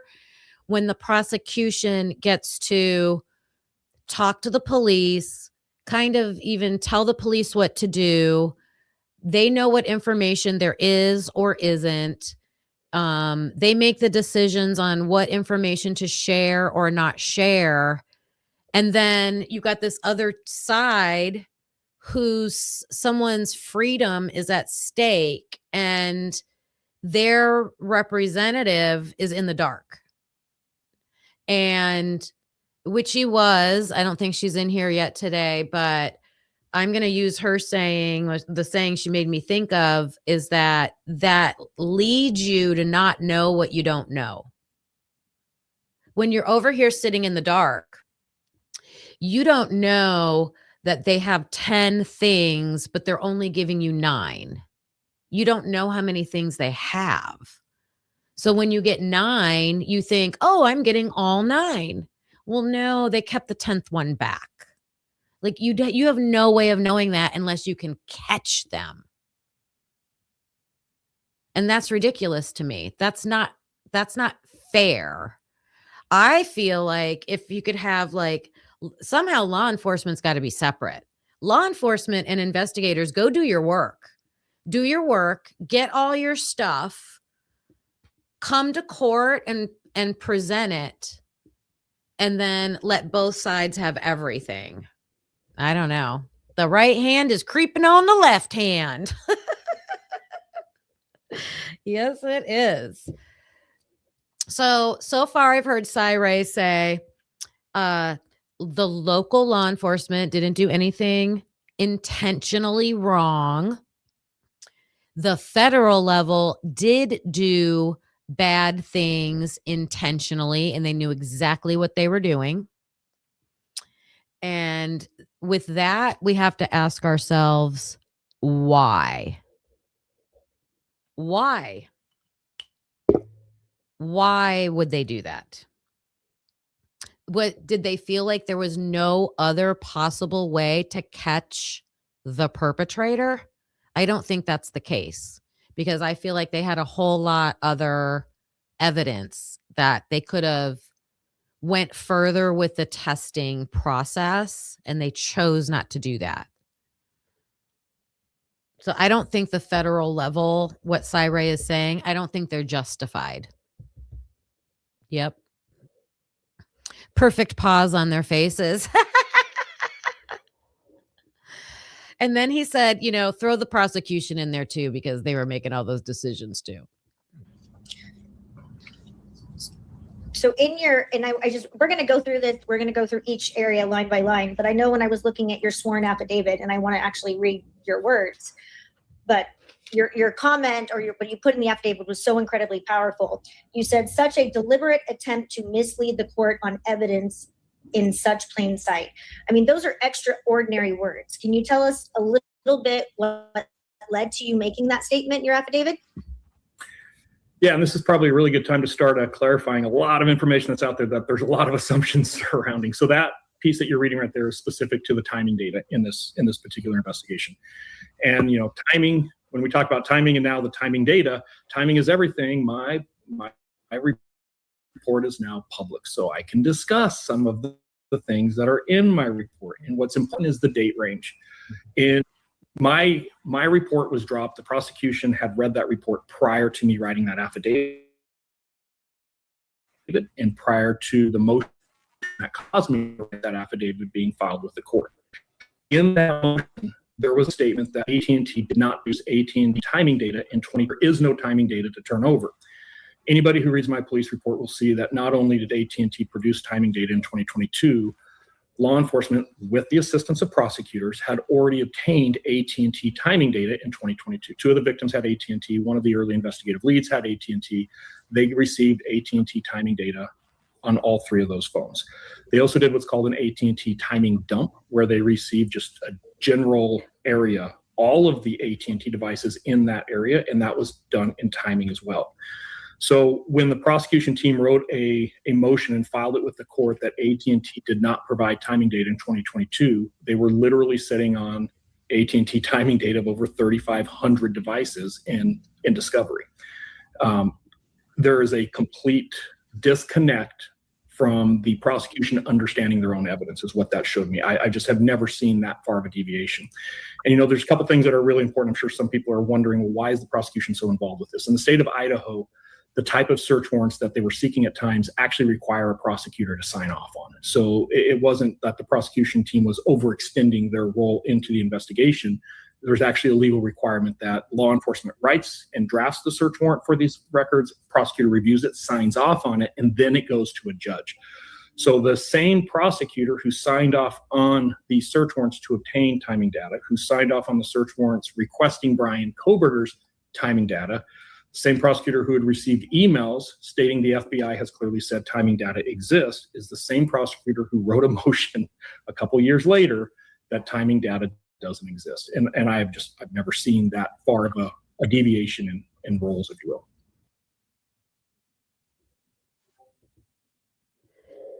So I'm pretty sure I just heard him call out the prosecution. Did you guys hear that? He's saying the prosecution had to have known that the AT&T timing data exists because this was a huge point of contention.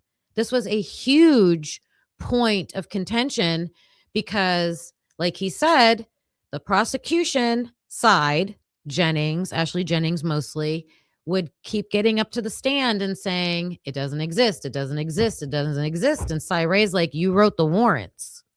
You wrote the warrants to get it. And he's saying there are emails between the prosecution and Ashley Jennings and Bill Thompson about timing advance data. So, I mean, I've listened to like the first 15, 20 minutes of this. I didn't show you the very beginning. I think his very first statement was, God, why would you say that? But people were freaking out after this interview that Cy Ray had changed his story, but that's not changing his story to me.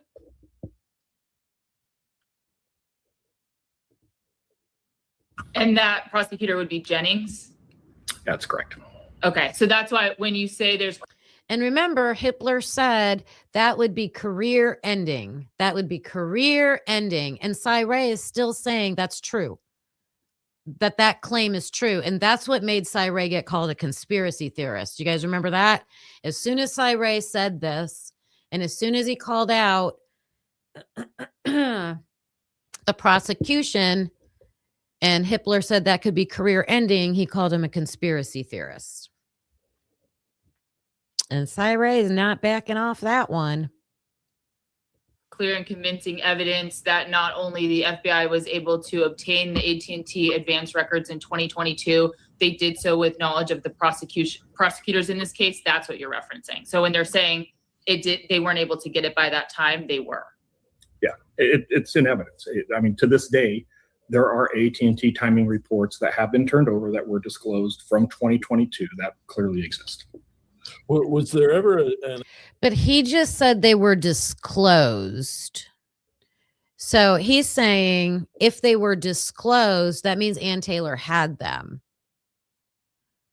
So this, I would need to dig into this a little bit more because he said the timing advance data was from 2022, but when was it disclosed? After the plea deal?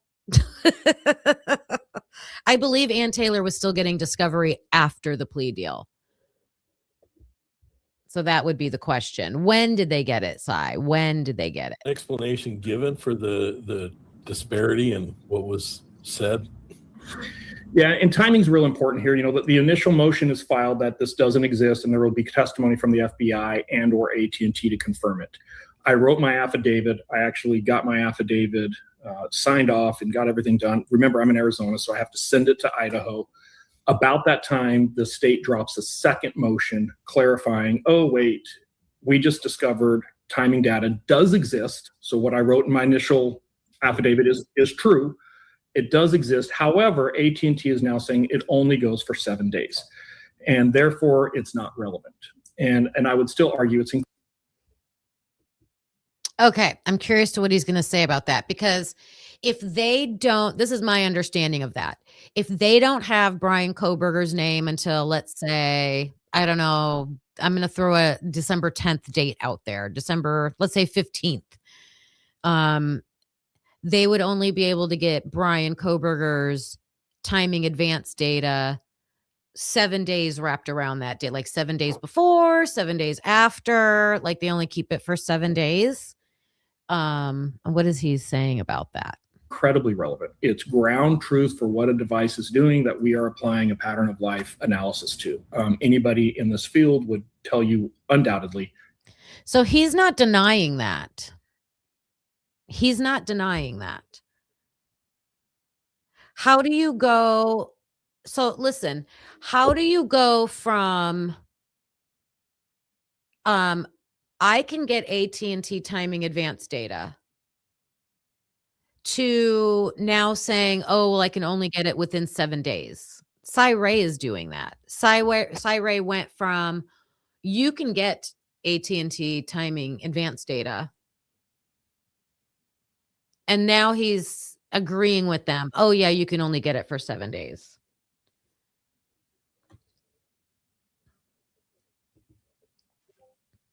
You want all the data.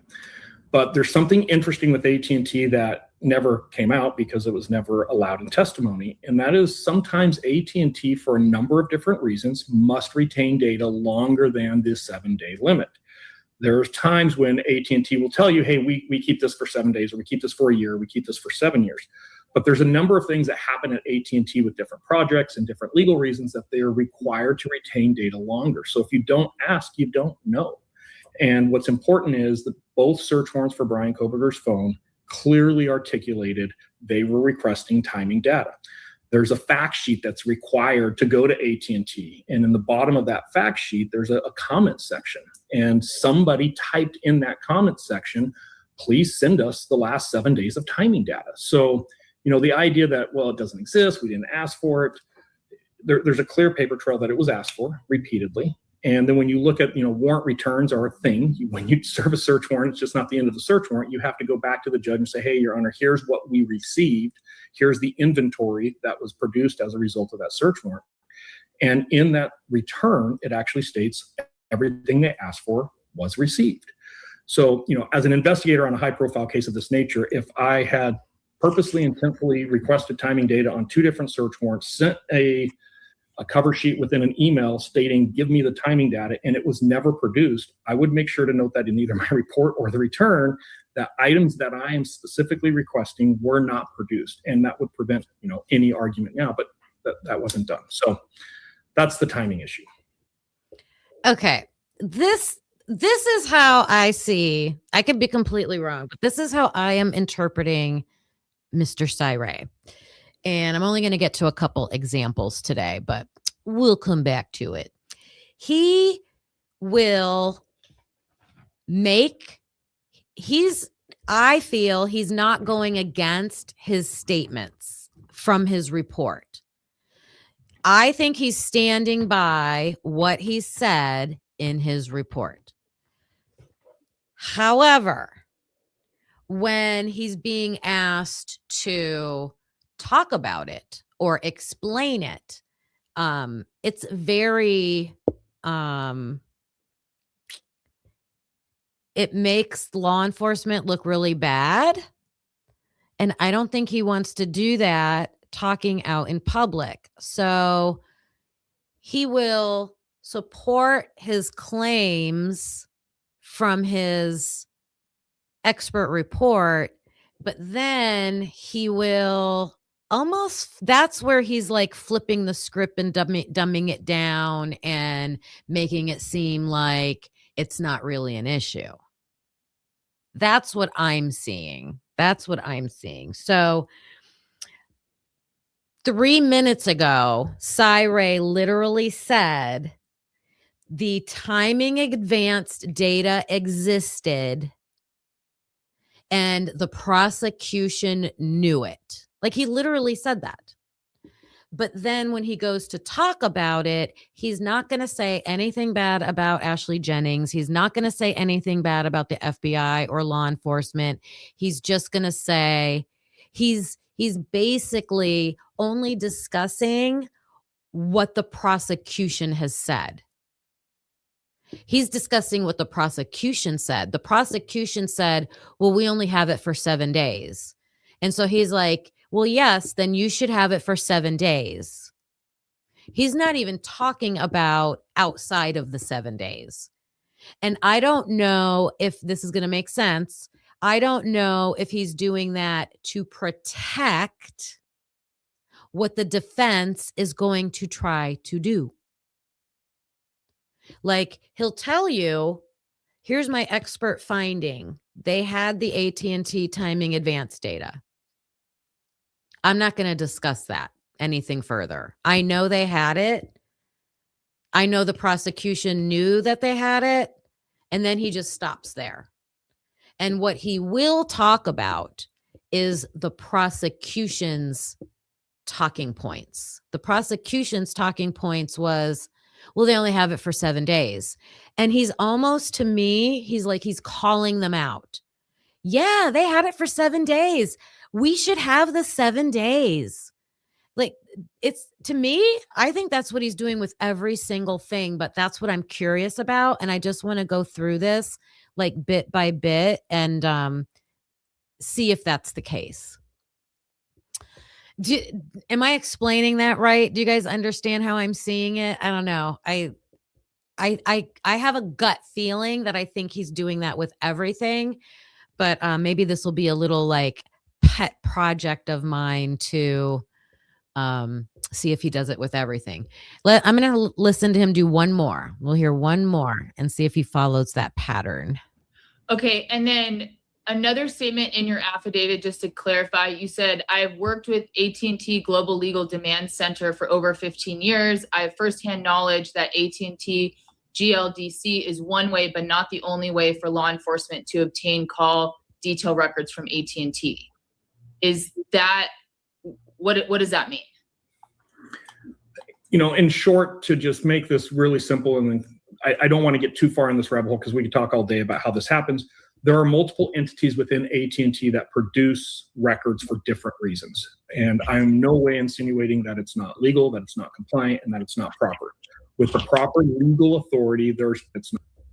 I get too far in this rabbit hole because, you know, in short, to just make this really simple, and I don't want to get too far in this rabbit hole because we could talk all day about how this happens. There are multiple entities within AT&T that produce records for different reasons. And I'm no way insinuating that it's not legal, that it's not compliant, and that it's not proper. With the proper legal authority, there's different methodologies to which you can obtain this data. GLDC is one. But that is what it is. The important thing here is GLDC was also the receiver, if you will, of the other 3 search warrants that did produce AT&T timing data. Okay. And then just to clarify, Okay. So with his answer right there, I did not hear him flip from what he has been claiming. So they asked him about his statement that he made in his affidavit when he could have testified, but Judge Hippler wouldn't let him. He wrote in that document that, you know, basically describing the backdoor way. And right here, he's still supporting that. He said, yes, there are different ways to get this. So I don't feel like he backpedaled. He flips the switch according to who his audience is. Well, I'm trying to verify that. So this is the only audience. Like, I'm looking at this. Okay. And then I went through his report. We went through his report and we pulled out all the claims that he made. And then the custody queens they're asking him about these claims. And I've only listened to 2 of them so far. And I don't hear him backpedaling on these 2.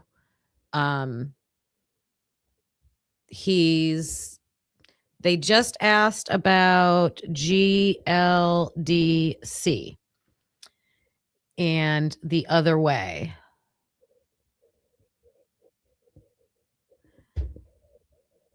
He didn't make excuses for law enforcement. He didn't try to protect the prosecution. He just said, yes, there are other ways. There's lots of, what did he call them? Departments that can get information for different people in different ways.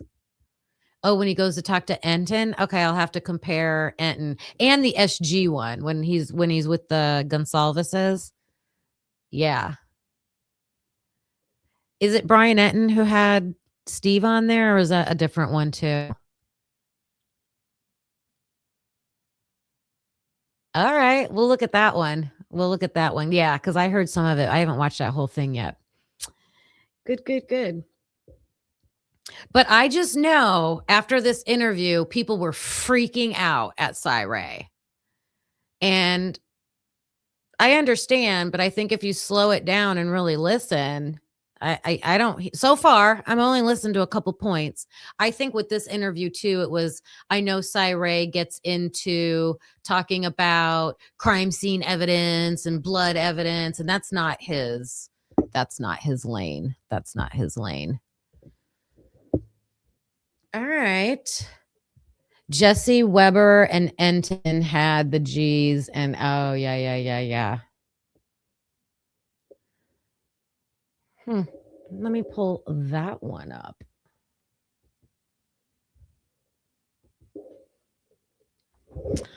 See how I can tear that one apart.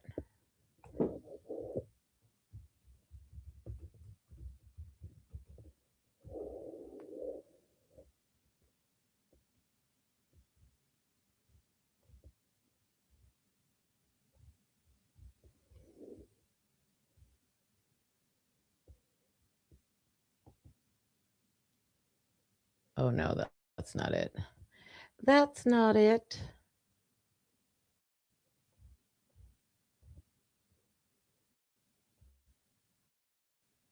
Is it this one? Jesse Weber.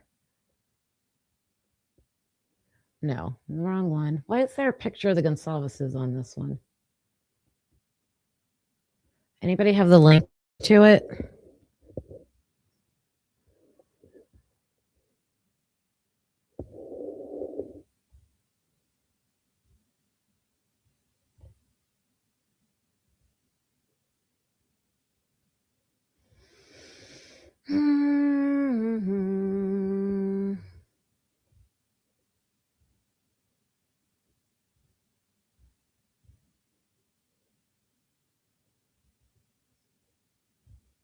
I can't find it.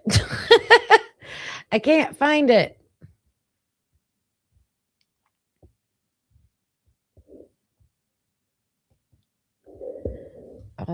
Steve.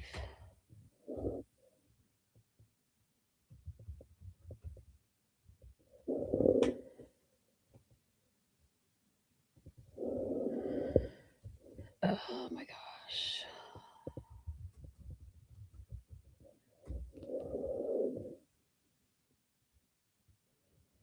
Oh, thanks, Dago. I can't. Let me see if I can. Let me try to grab it out of here.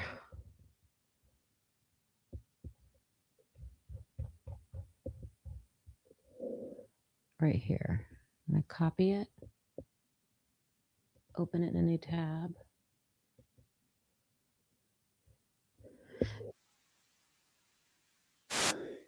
I started watching it. Oh, good. It's only like 13 minutes. Perfect. Thank you so much.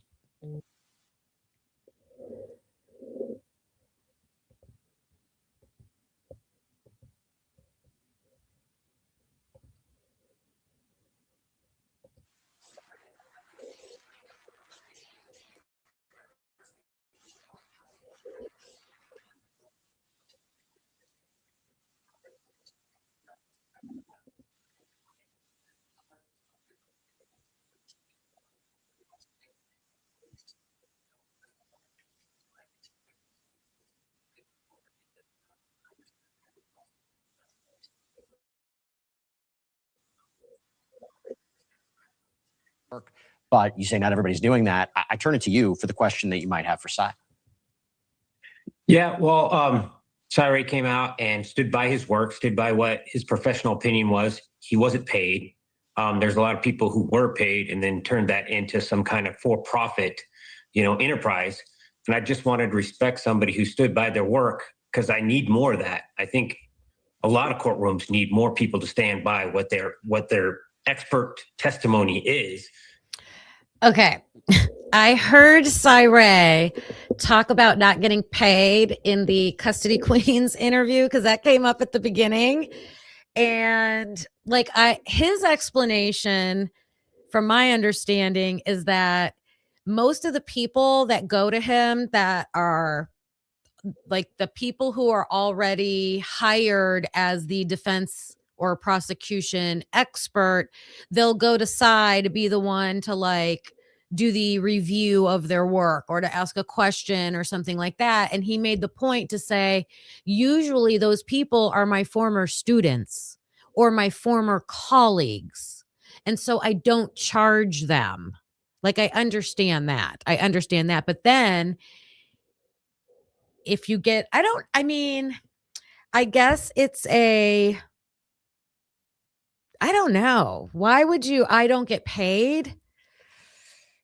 I guess he's doing his civic duty by working in the court process, I guess. And these gag orders are kind of cloaking devices to keep people from actually being responsible for their so-called expert witness testimony. So there's not a lot of opportunities I get to speak to an expert, to somebody who's actually seen the data that is related to my daughter's death. And I don't take that lightly. And Cyree has daughters as well as I do.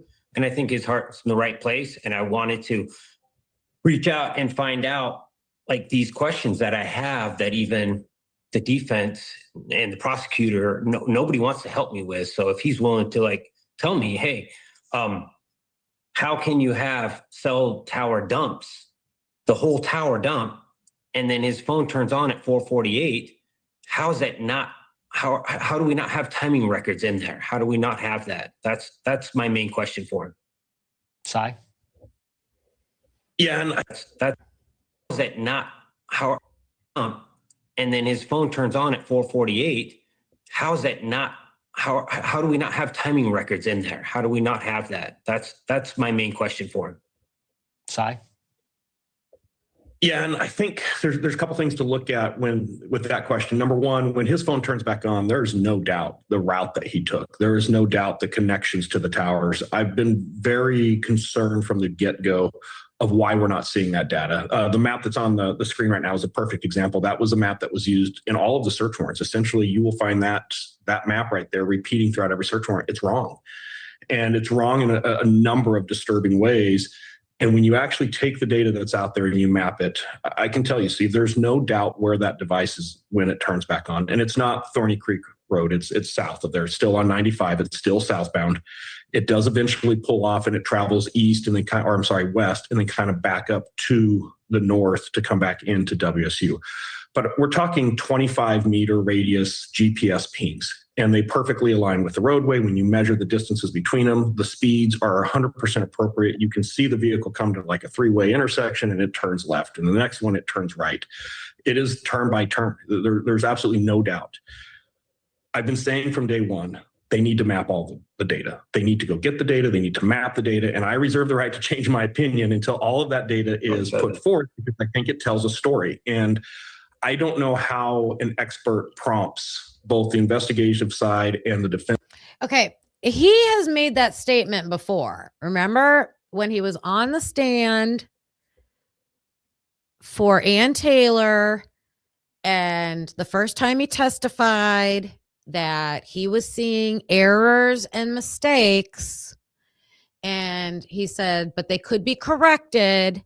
And he made that the same disclaimer. If they are corrected and they show something different, I reserve the right to change my opinion.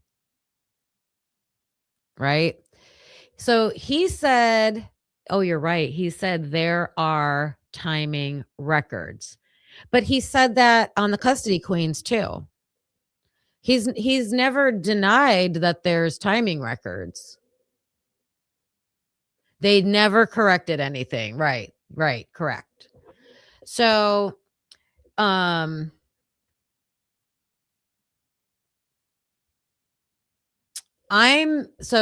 is saying they have the timing advance data. it looks like the state, the FBI, did not use it because they don't want it to be known that they have it. I don't know, but Cy got it. So Cy mapped it out. He knows exactly where Brian's car was, but it's still after the murder. Being south and driving back home at 4:48 doesn't mean you committed the crime. I'm just trying to pick out each thing. Side of, hey, these are bottom line basic steps that need to be taken. If that was done, what would be found is the very next day, he mirrors that exact same route. He starts off in Pullman, he comes into Moscow, he drives down 95, he pulls onto the dirt road. He's in the exact same area that he drove the night before after immediately committing these crimes. And after he goes to that area, he drives straight to the Snake River just after dusk, getting into the darkness about 8:30, 9 o'clock at night. And why would somebody be driving to the Snake River on that path? It's concerning to me because we also see some activity that is indicative, in my opinion, of him looking at his navigation, specifically using his phone to get into a perfect area. The other thing is pattern of life. We've got 6 months worth of records on Mr. Kohberger. It's very easy for us to see what his normal pattern looks like. This is a complete deviation from that normal pattern. And it stands out. It tells a story. That's very compelling to hear. And look, it highlights what an overarching theme has been criticism of prosecutors in this case. Olivia, I want to throw it to you. I understand you have questions as well. Yeah, absolutely. So the questions I came prepared for kind of moot compared to this one. So you're speaking of GPS data, which I'll be.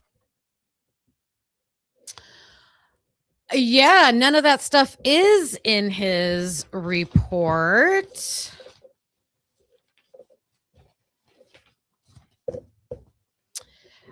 My guess would be because he wrote his report before they got the data, probably. I'm trying to see where he addresses the map. He does say in his report that he did his own mapping. Let me find the 448 part.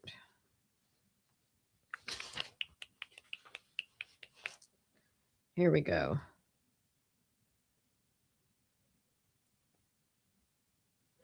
Yeah, right here. He said, slide 15. Right here. This is what he says in his report about this same exact thing.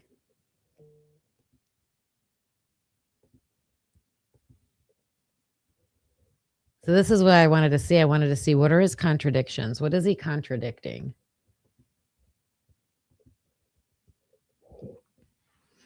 So right here, he's talking about in the manner these connections are reported by special agent redacted, it gives the appearance the device is moving south. Special agent redacted is showing two connections at 448 and 453 to a certain cell site just south of Moscow. What special agent redacted omitted from this report are the connections to cell sites located much further to the south at the same time. So I guess that's kind of what Cy said. Yes, Brian's south, but the FBI didn't put him far enough south. And then he says, when all of the available data is mapped, the phone is most likely stationary at this time, about 9.8 miles south of Moscow. When the device does move, it is moving to the west, not the south. Okay. Again, this error in analysis found its way into numerous probable cause affidavits. The search warrant issued to AT&T for Mr. Kohberger's records included a request for the historical precision location information data. This data was provided by AT&T. As discussed earlier, the reliability and accuracy, of this data right here, can widely vary and should be used with caution. With that said, it appears Mr. Kohberger's device is using a map application. Okay, so he is in his report saying what you used, FBI, isn't very reliable. It's not very accurate. Okay, right here. It's not reliable and it's not accurate. And then he goes on with the Gonsalveses and he's saying, see, again, you guys, this is my crazy take. This is how I think Cy is like, he's doubling down on what the state is saying. Like, he's telling Steve, like, what the state is saying. This is what the state is saying right here. The state is saying Brian's phone, was on this tower and he was south here. And Cy's like, well, he was in that area, but, you're off. You're wrong. You're using this type of data and that's not reliable or very accurate. But okay, if that's what you want to say, here's what they're saying. I don't know.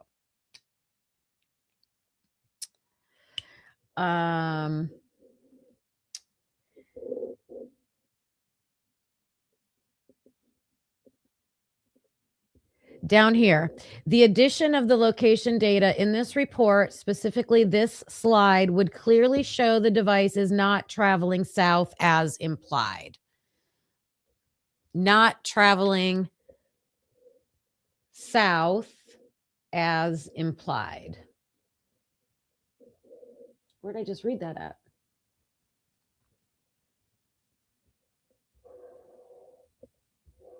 Okay. It would also be in stark contrast to the map depicting the possible route. There are missing connections in the report. There are more connections to the AT&T network during the 17-minute period that are not illustrated here. These connections further support this device traveling west and not south. Which way is west on here?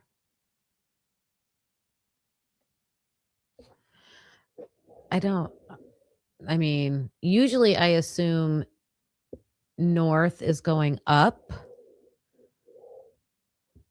So is he saying Brian's going more that way? I don't know.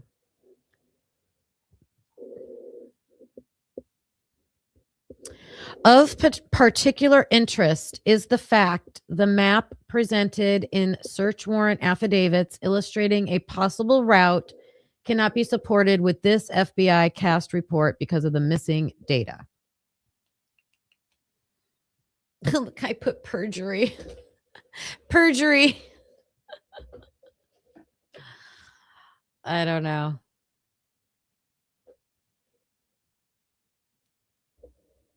It's if his, well, no, his phone turned on. His phone turned on. So is he contradicting this is the question when he talks to the Gonsalveses? Is he contradicting it? After the lockdown.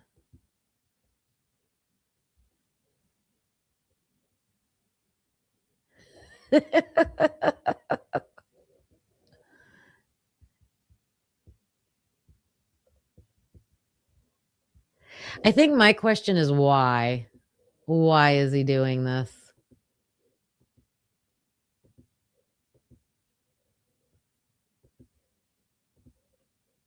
I'm going to let this play.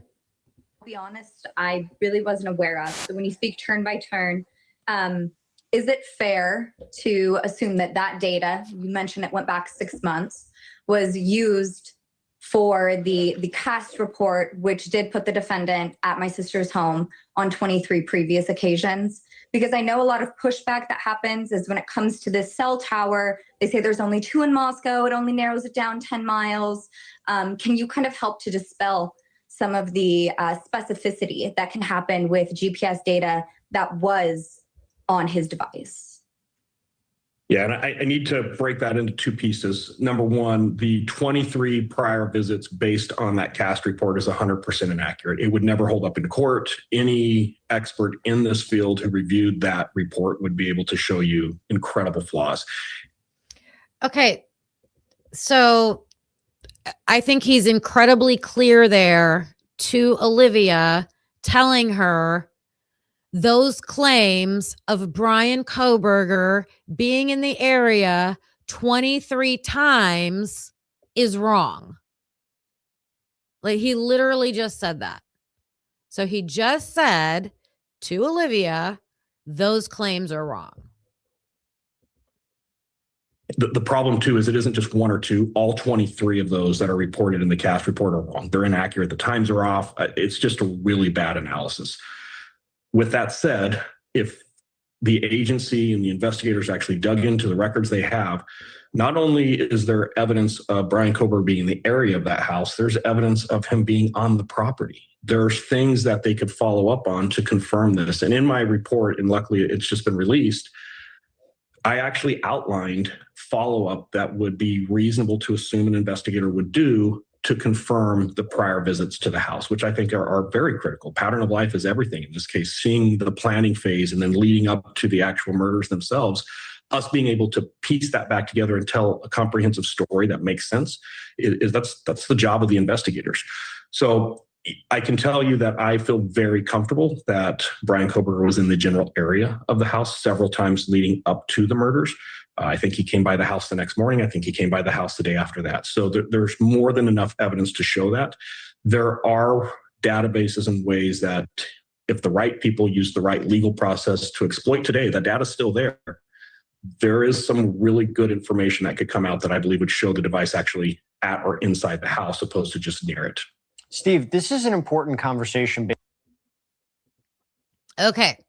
Here's where Kim's brain works differently, I think, than other people. So thanks, Dago. Okay. I hear what Steve is saying, that, if you really looked at the data the right way, and we could put him even closer in the house, on the property in the house, that might not be a bad thing if Bryan was there for other reasons. Ray's information is for the defense. For the defense. So I have been saying my opinion, something that I'm thinking about. I'm not like 100% sure. This is why I'm like looking at all these things with Ray. Like, what is he doing? If he's saying things are wrong and using these extremely harsh, direct words, calling out all the mistakes, but then he's coming out here, and when you just listen on the surface level, it sounds like he's flipping and siding with the prosecution. What I'm hearing is a possibility that it's almost like force them, like agree with them to call them out for them to show their stuff. Because if you never get them to show their stuff, you can never defend yourself. I don't feel Bryan would ever have, or any client, I don't care who it is, I don't care what case it is. I'm not out here running around just trying to defend Bryan Kohberger. In any case, if you're the defendant and you don't get all of the discovery, you can't properly defend yourself. You can't provide an alibi because you don't have any way possibly to prove your alibi. And so this could be a tactic to get the prosecution to have to use what they're saying they have. And then you can explain it, right? Then you can explain it. That's kind of like what I'm thinking. I could be way off. Based on what we talked about last night, I'll say it again, I'll say it one more time. I think the likelihood that he gets a new trial is very, very, very, very low. But if this is now a conversation about a potential new trial, is there going to, do you want Cy to be part of this push for investigators, for law enforcement, for prosecutors to essentially, if I'm understanding this all correctly, be more thorough? It's almost bigger than that. Technology is moving so fast. It's radically fast. And I'm an IT guy and I can barely keep up. These courtrooms, when they were talking about a JSON file, I just wanted to jump up in front of the judge and say, this is ridiculous. There's no expert in the room right now. So I think what we need to do is embrace technology more. And we need to have experts that are actually driven just based off of technology. And things have to change. I mean, the courtroom, I'm watching somebody typing when the whole thing's being recorded. They resist change. They don't want change. We have to embrace change. And that's how we get justice, is we start embracing. All right, change. It's unfortunate that. I don't want to. Olivia, you said you had other questions that you felt are moot. Let's get to this. What are those other questions that you had, or anything that you want to address for Cy? Yeah, so a lot of my questions were just about kind of the analysis and how specific we can get, data. I have my phone right here. Obviously, it's connected to Wi-Fi, but let's say it wasn't. Could you know that I was right here just with cell tower data? Or would it require an additional piece like a timing advance record? It would definitely require something additional than just cell tower connections. And I think the question you're asking is really pivotal, and it mirrors exactly what Steve is bringing out. You have to ask for it. You have to know what to ask for. You have to know the proper legal process to obtain it. And then the most important thing here is you have to be able to analyze it. You have to be able to properly analyze it. And I don't want to get too far into the weeds of.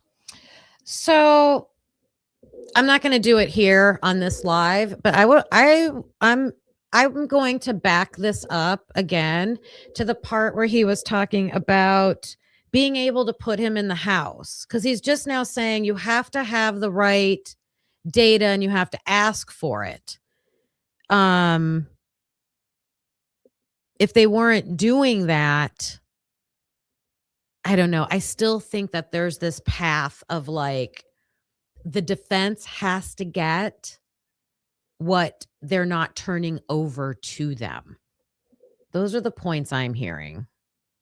Of some of the knowledge that I'm talking about tonight, because some of this hasn't been released, but I feel very comfortable stating there is no work product in this case that took the 4 victims' phones, 6 months worth of records, which they have, it's in evidence, took Bryan Kohberger's 6 months worth of records and sat down and did a deep dive analysis of seeing where those devices intersect and when they collide. And I feel very comfortable in this next statement that if somebody did that on the prosecution investigative side, it's not a mystery of where some of these connections happened. It's not a mystery of what I'm going to say, at least the pre-planning phase of this crime. There's some very telling evidence in those phone records that, to your point, we can be a little bit more specific. We can be a little bit. So, he's saying the pre-planning of this crime. He's not saying it was Bryan Kohberger's pre-planning of the crime. That's all I'm saying. That's all I'm saying. That's all I'm saying. Bryan's phone could have crossed paths with the victims for other reasons. It's possible. Because what I have been saying all along, it makes no sense to me that you have the right defendant, you have the right perpetrator, and you screwed up so bad you can't prove his location, you can't prove all these other things. I mean, Cy Ray is saying they coulda, shoulda had it. They should have mapped everything out. He's also saying they chose not to. To me, you don't do that in a case where you have the right person. You just don't. So then I start asking myself, why? Why? And if you think this was some type of setup or maybe, getting him wrong and then just doubling down on it the whole time, like, no, we got to make sure it's him. I don't know what the reason is, but there's no way in my opinion, that you can have so many people in so many parts of this investigation, from lawyers to street cops to detectives to lab workers to every single position, the FBI, everything, that you have all those people, everybody doing everything, and they're all just horrible at their job. Nope. Yeah, records redundancy. That's a good term for it. Yeah. So, I have exactly the words that Cyril said. I have exactly the issues he called out in the report. I'm going to go through these interviews, and I'll just have to create my list on my own and see why or if he's really contradicting himself. I honestly, right now, I watched the Custody Queen's interview of him the night that it happened, most of it. And I didn't see, I was kind of with everybody else, like kind of getting riled up, but now going back to it with hindsight and slowing down and listening to all of his points, I'm just not picking up that he's really flipped. Just my opinion. So today was Tupac's trial. It's really Keffe D that's on trial on Monday for the murder of Tupac. That starts Monday. I'll start giving updates. New interviews could be coming out at any time regarding the Idaho 4 case. And I will continue to make these comparisons with Cyril, and I'll come back and report that to you later. Tomorrow night is the verdict room, and we are going to have Andrew D. Myers and Yoli Yola on with us, and I cannot wait to talk to them about all of the steps and just things that we can find out from an attorney's perspective regarding this change of plea hearing and things like that. So, Tony, you missed everything about Tupac. I told the whole story at the beginning. A Trojan horse. Oh, do you think for the prosecution? I think he's a Trojan horse going on the media. That's what I think. What do you think? Yeah. And if you're watching this on replay, please let me know your thoughts in the comments. If you are new and have not subscribed, please subscribe. Thanks, Angie B. I appreciate you. Big shout out and thank you to everybody who joined me today. New peeps who joined us. And I hope you have a wonderful weekend. I hope you'll join me on Saturday, 6 p.m. Eastern time for the verdict room. We're going to have a great discussion with Andrew and Yoli.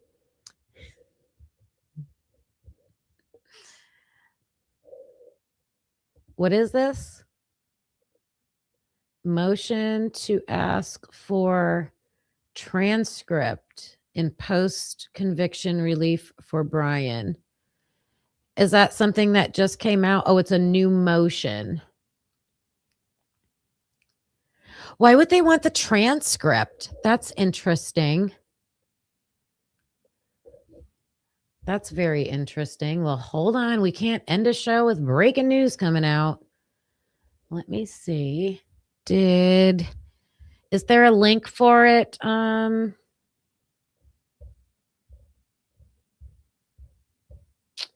link for it anywhere, you guys? But that's okay. So apparently, on our way out the door, a new motion has been made. I'm assuming by the defense. I mean, I'm sorry, by EW. Wait, where am I? I'm not getting confused. I'm getting confused with EWU. It would be by Bryan's attorney, I guess, to get the transcript. It's probably because he just got assigned his attorney, would be my guess. And the attorney might want to. Am I reading this wrong?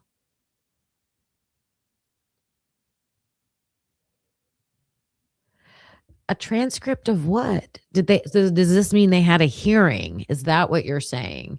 Does this mean they had a hearing if someone's requesting a transcript?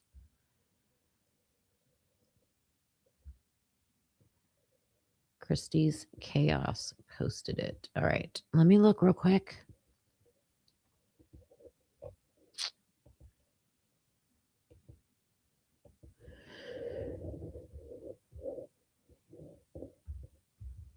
Oops. Christie's Chaos.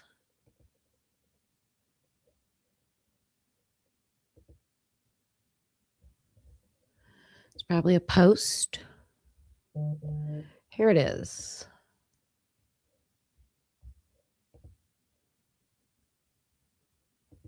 I'm sharing my screen so you guys can see it. We'll see what this breaking news is, you guys. A new post. Right here. All right. So this says August 7th. That's today. A motion for transcript. Oh, it's just something that's on the docket. Oh, so it's not anything we can read. So far in this change of plea, Bryan made his motion to change his plea. There was a certificate of mailing. There was an order appointing him a state public defender. Then he got a notice of an assignment, probably of the defender. And then today we get a motion for transcript. That's just curious. If he has a new defender, the new defender is going to want to get caught up on the details of the case. But they haven't had a hearing for this yet, right?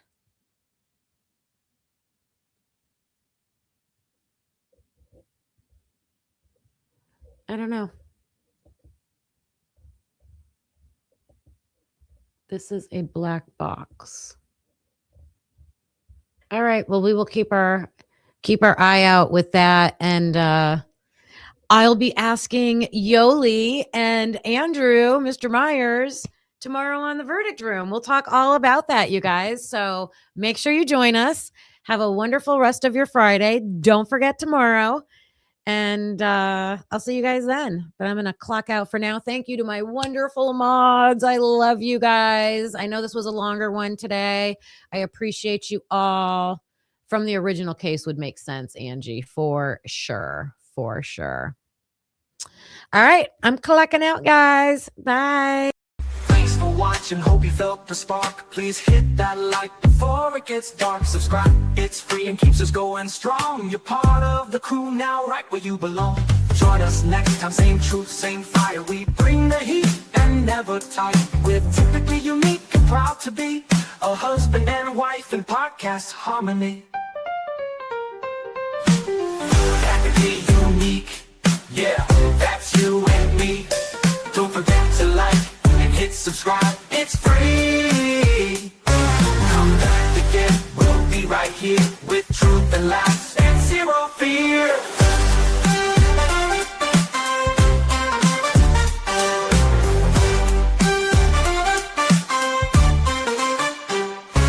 We don't always agree, but that's the show.